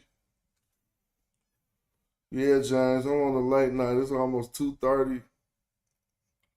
And I gotta get up and get my hustle on. So I don't even trip. But like right now it's saying I gotta wake up early and I'm gonna be in traffic. It's gonna be ugly.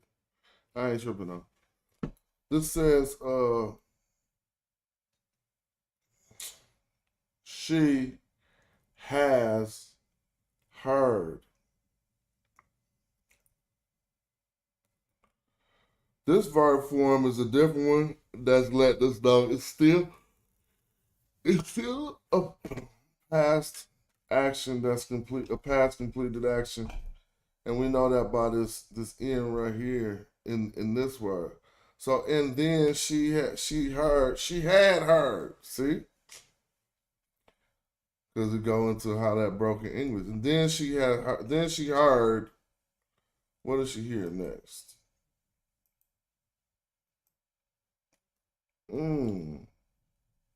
Guess what this is? This is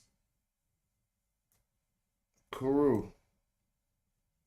This is Karu. This is voices. Then she heard voices of the singers. Anything y'all don't believe and want me to put in the dictionary, go ahead. So let's talk about this. What are voices? In grammar, voices are what? A thing. So they're a noun. Right? If you think this ain't Karu, then tell me what it is. Because it says singer right here, right? And this is what?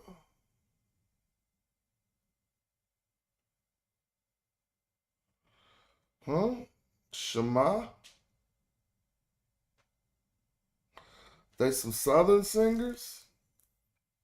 Well, then she heard the voices. Why am I making this? Because it said Karu, even though then she heard the voice of the singer. So I got to show you the grammar to show you why I'm qualified to do that.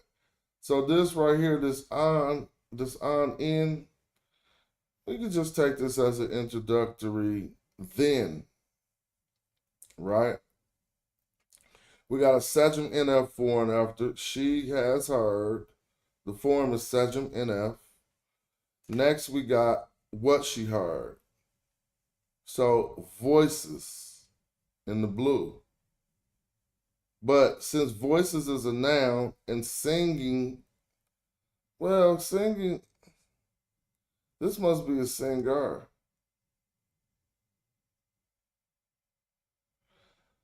Because it got a Y at the end. Well, let's think about it. HSY is singing. Well, now I want to look at the translation. What they say? She heard the sound of singing. Okay, I was doing right. I shouldn't have looked. Damn.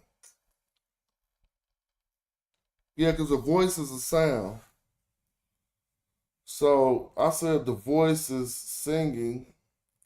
They said the sounds of singing. So we got that right. Then she heard voices singing. Why am I making this plural? Sound, the sound of singing. Singing is a thing.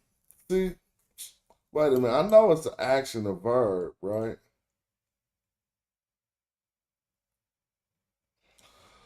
If that's the case, let me look this up. Hesse.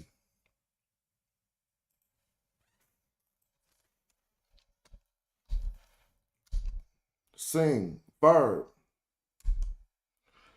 It means to favor or to praise, to bring up, but we talking about the sing. So, but see, this is what I'm talking about. I knew it. Hesse could be a singer too. So notice what's different here. And I'm right. And I'm going to prove how I'm right. Oh, this throwing it off. Look, this Hesse has an I at the end. This Hesse has a Y at the end. Singer. I need it to be a noun. I want it to be a noun. We clearly see Hesse singer. One who sings is a noun. We only need one determinative for the Hesse. But if you got a Y at the end, remember what we just learned about creating it into a participle? So this is taking the verb to sing, nominalizing it by putting a Y at the end, and the Y is serving the same as the ER. She's now a singer. So we come here and we see a Y on the end like we do. You can say the voice of singers or the voice of the voice, but now I like their translation. She heard the sound of singing. Now this is trying to throw me off, but I know this word. I'm putting it in the red because it's trying to throw me off. See, now this is just simply Shema. But I don't know about Shema with your hand to your mouth. Oh, they didn't put no transliteration. Let me see.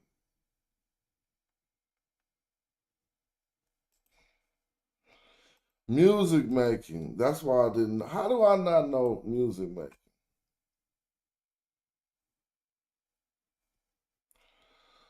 So that's music making, and so I'm pretty sure y'all can see what this last one is because you see the lady grooving. See, now you actually see how meta works. People who don't understand the determinatives, there's only one symbol in this word they want us to know what it actually means. The other ones, they want us to get the sound out of it. Look at the dance she's doing. She's grooving. So now we know, before we even look in the dictionary, Quebec is a dance. Quebec is a dance. She got them legs crossed like she's doing a two-step. Let me see. QBT.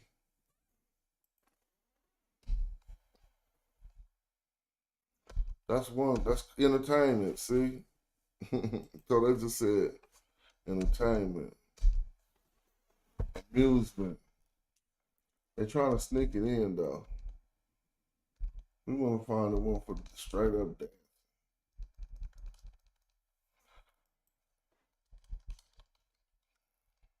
So that was amusement. That works. I'm not tripping. Amusement. There you go, dancer. That's one. The pack. Timu, Cascas. We know that Cascas dance. That's the Nubian.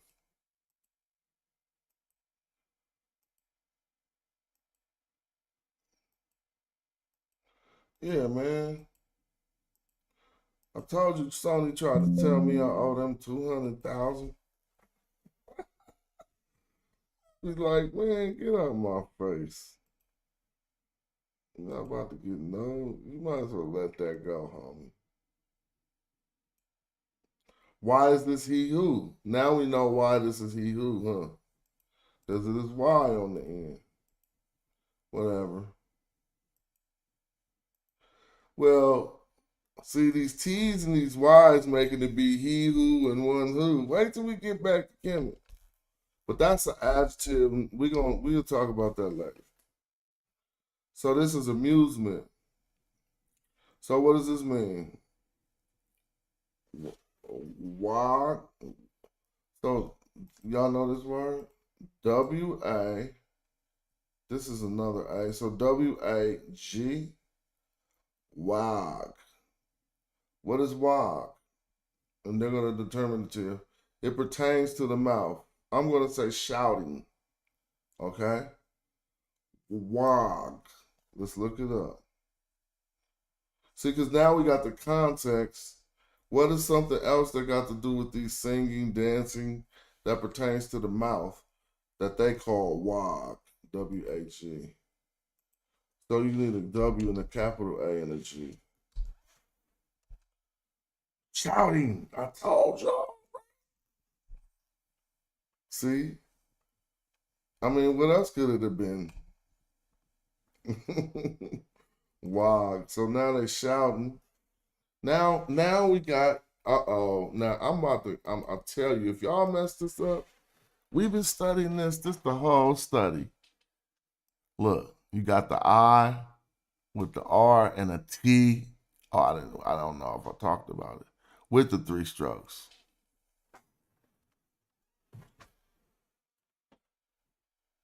So what is that?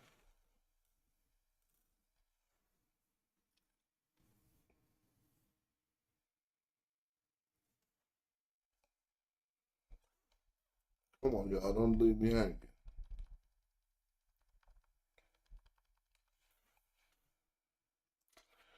If you don't know that the root means to make, this is definitely a participle.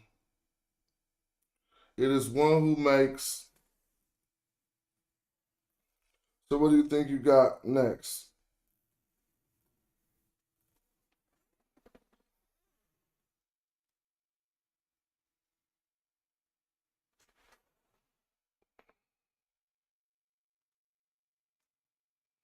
Dang, that's crazy.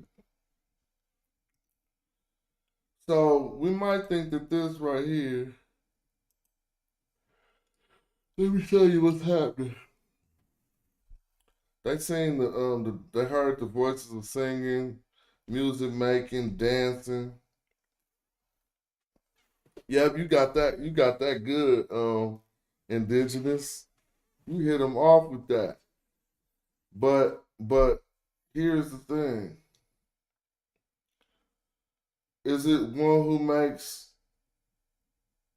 because what it says, dancing, shouting, the one who creates all. Now, if we go to the text, I'm going to be hella happy you said that like that, bro. Watch this. What does it say? Everything that is done. Let's go back. So you said one who makes all. So let's think about it. We confused one who with that which. And this is the part about the participles that we got to remember. The T is possibly going to give us that which.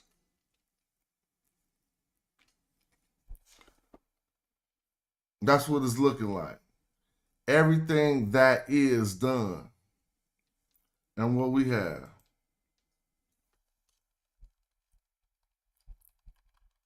Screaming, that which is done, all that which is done.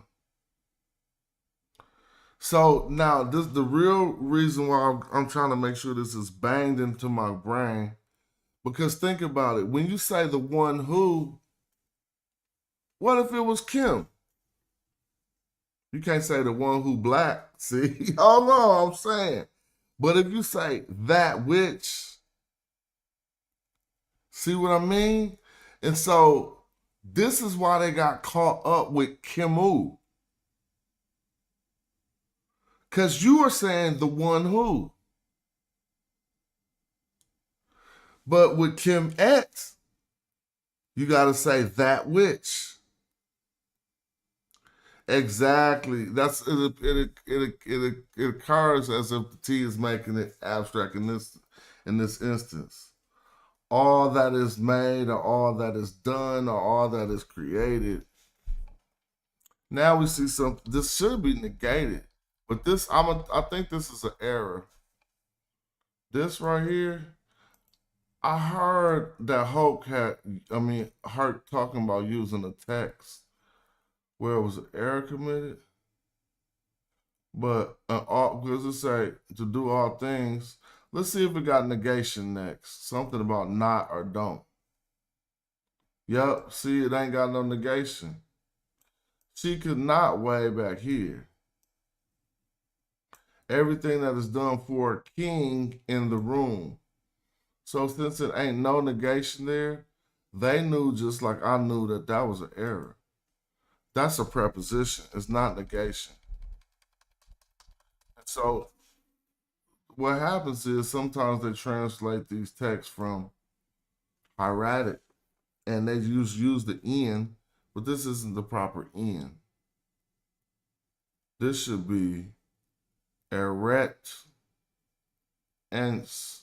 This should be eret, nebet, in, or ni like of, because it says that which is all that which is done for. This is the preposition for, and who we see after that. After preposition, we should see a noun, king, for the king.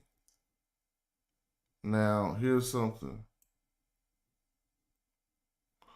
The last word I don't know, but we're going to look it up. For the king, what? It's not met. It's not met. So, I would say the king of. Well, why would he be the king of Ata? And that don't make no sense. Hold on.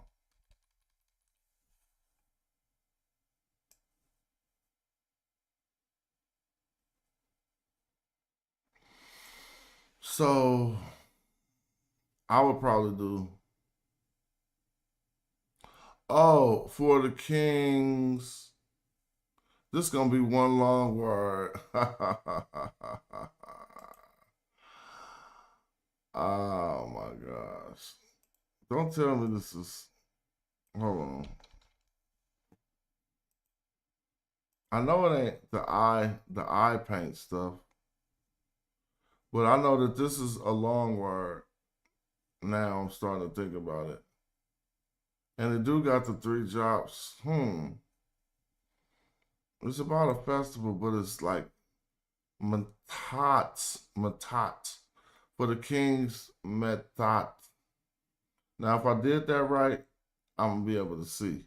I'm going to take it to a dictionary first. M-T-A-A-T. M-T-A-A-T? I ain't even know MTA popping up. MTA? Mata? Mata? Mata? Nah, I did that wrong. So then, you gotta think this is a preposition. Of the king by ta'at. Ta'at? Let me try one more time. I need some breakfast. Ta'at. It's 3 in the morning. I'm about to go get breakfast at a hood restaurant that be opening early. Ta'at. I found it too. Ta'at. Oh my God. At this moment. Oh, Ta'at. This is the whole statement, bruh. I love when that happens. Ta'at. Look. There go that M. Remember I was looking this word up trying to figure it out? They just spelled it with a different second A. M ta'at. So if you come here, M, and I can show you, the M is in purple. Here go the ta. M ta. And here go the at.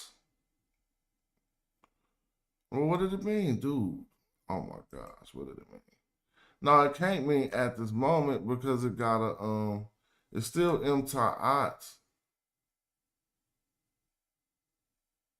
at this festival.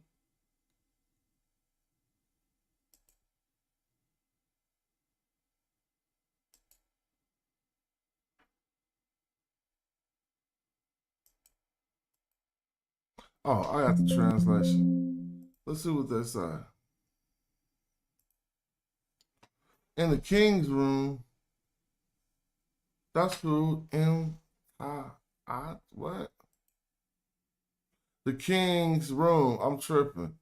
By the king. Here go the kings. So I guess Ta'at is a room. Sure. Artat. Why would they put a preposition king, a preposition of room? They would just put king's room, direct, connect. So that's by the king's room. Okay.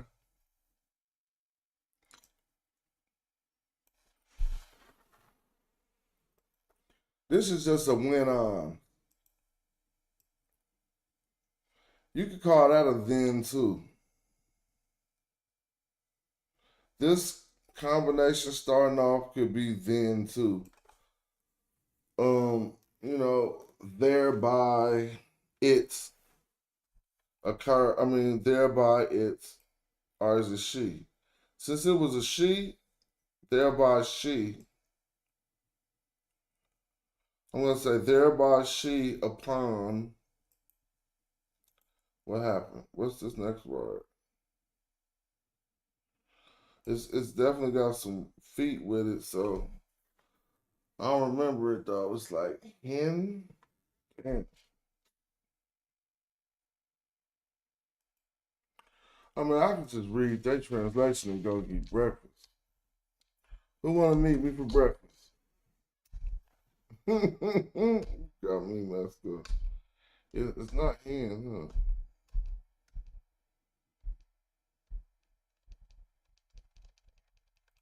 One of y'all know what the other rope is. I'm thinking it's a hen. It's not. Good morning, contrarian.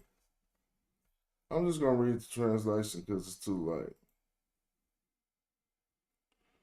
They said ta'at. They did say ta'at right there. But they said the bin before that. Oh, no, I didn't even get that far. Yep, ta'at right here.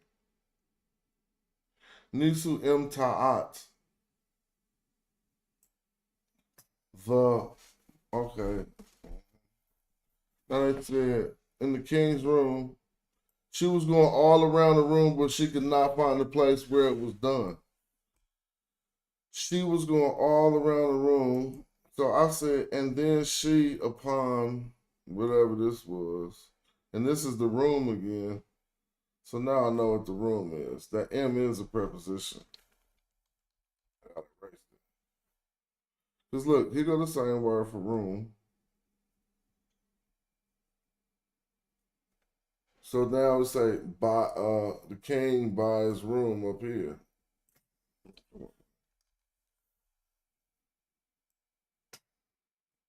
By the king's room.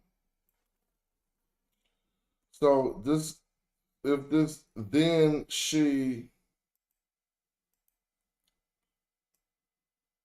this is the then she. They use this as went all around the room. Here go the negation. Not what? Gim, not finding. Oh, no, I didn't say that right. This is a giminus. Giminus boo. It said giminus boo. So let me show you. She has found not. She ain't found nothing, bruh. She has found, if you want to know why I'm reading that, I'm backwards.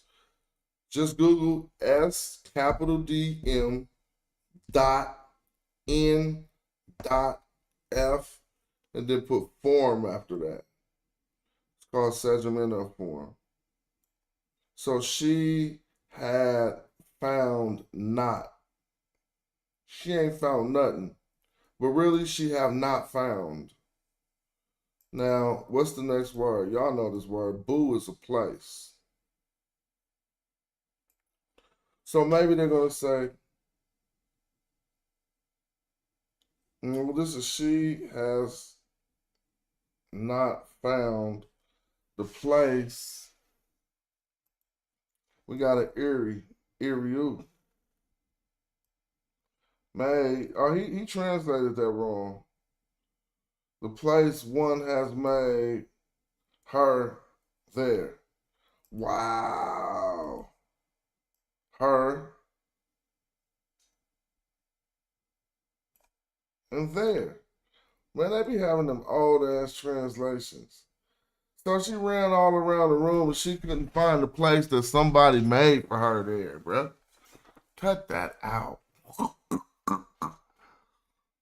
Look, you want to read it? Y'all follow my mouse? Upon, I never figured out this word, but I see the feet. So this is the going all around the room. Upon going all around the room, here's the room. Upon going, now this is hair plus an infinitive. So see, I'm not just guessing, it works, this grammar works. If I see hair plus a verb, see this is a preposition. So if I see a verb after it, I know this verb has been nominalized and it's probably gerund. No, not nominalized, but it's gerund. So I'm saying going, but I know that ain't the word, but it's something ing around the room. Here go the room. So then not, she has found not. She has not found a place. Now, I'm going to just do something and then I'm out of here. First, I'm going to read his translation because he didn't get it right. He said, even though this is my teacher, he said she was going all around the room, but she could not find the place where it was done. You messed that up. Maybe not. But I think she went all around the room and could not find the place that was set for her. But I would have to read the other context of the text and probably wind up agreeing with them. But before I go, I'm about to qualify my translation hella quick. So you don't have to trip off when on. Everybody will tell you that's like a then. This S suffix pronoun at the end, I ain't showing you that either. It just means she. This hair plus this infinitive, I don't even know what the infinitive is, but I know it's a verb, right? And this must be what they mean for going around, because this is the room. This is negation. Now this is the part I want to show you. We all know gim means to find. She has found. Why? Because it's a subject enough and it's completed action. Past completed action. She has found. I shouldn't say past completed action. I should say perfect completed action. She has found. Now, boo is a place. If you don't think boo is a place, type BW.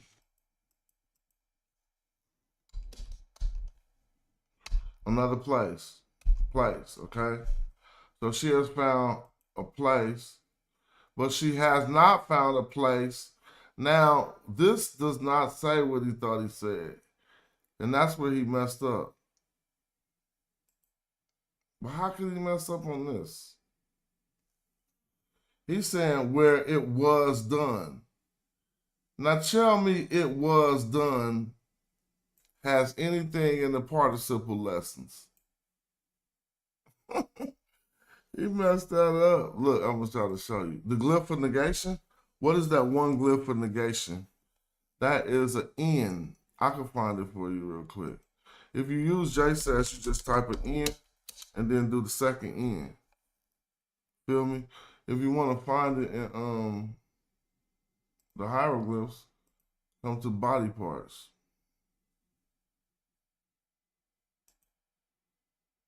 Hold up, my thing ain't working right. It ain't opening right. But you could go to body parts. I don't know the Gartner code for it. There you go right there. Just put an N if you're looking it up.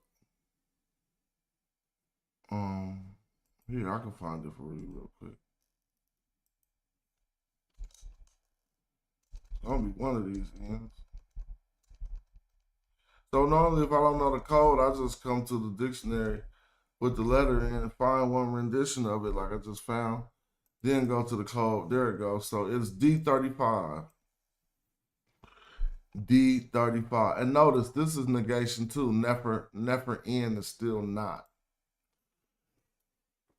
That's a very rare form of negation, the Nefer negation. But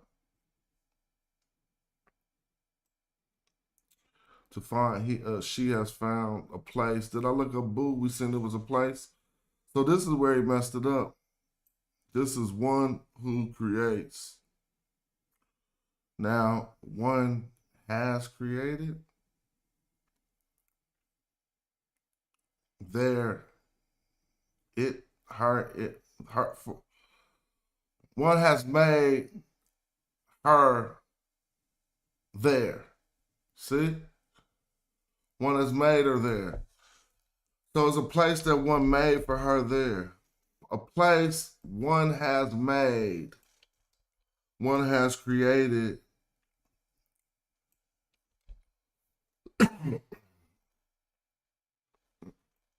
I said for her. One has created.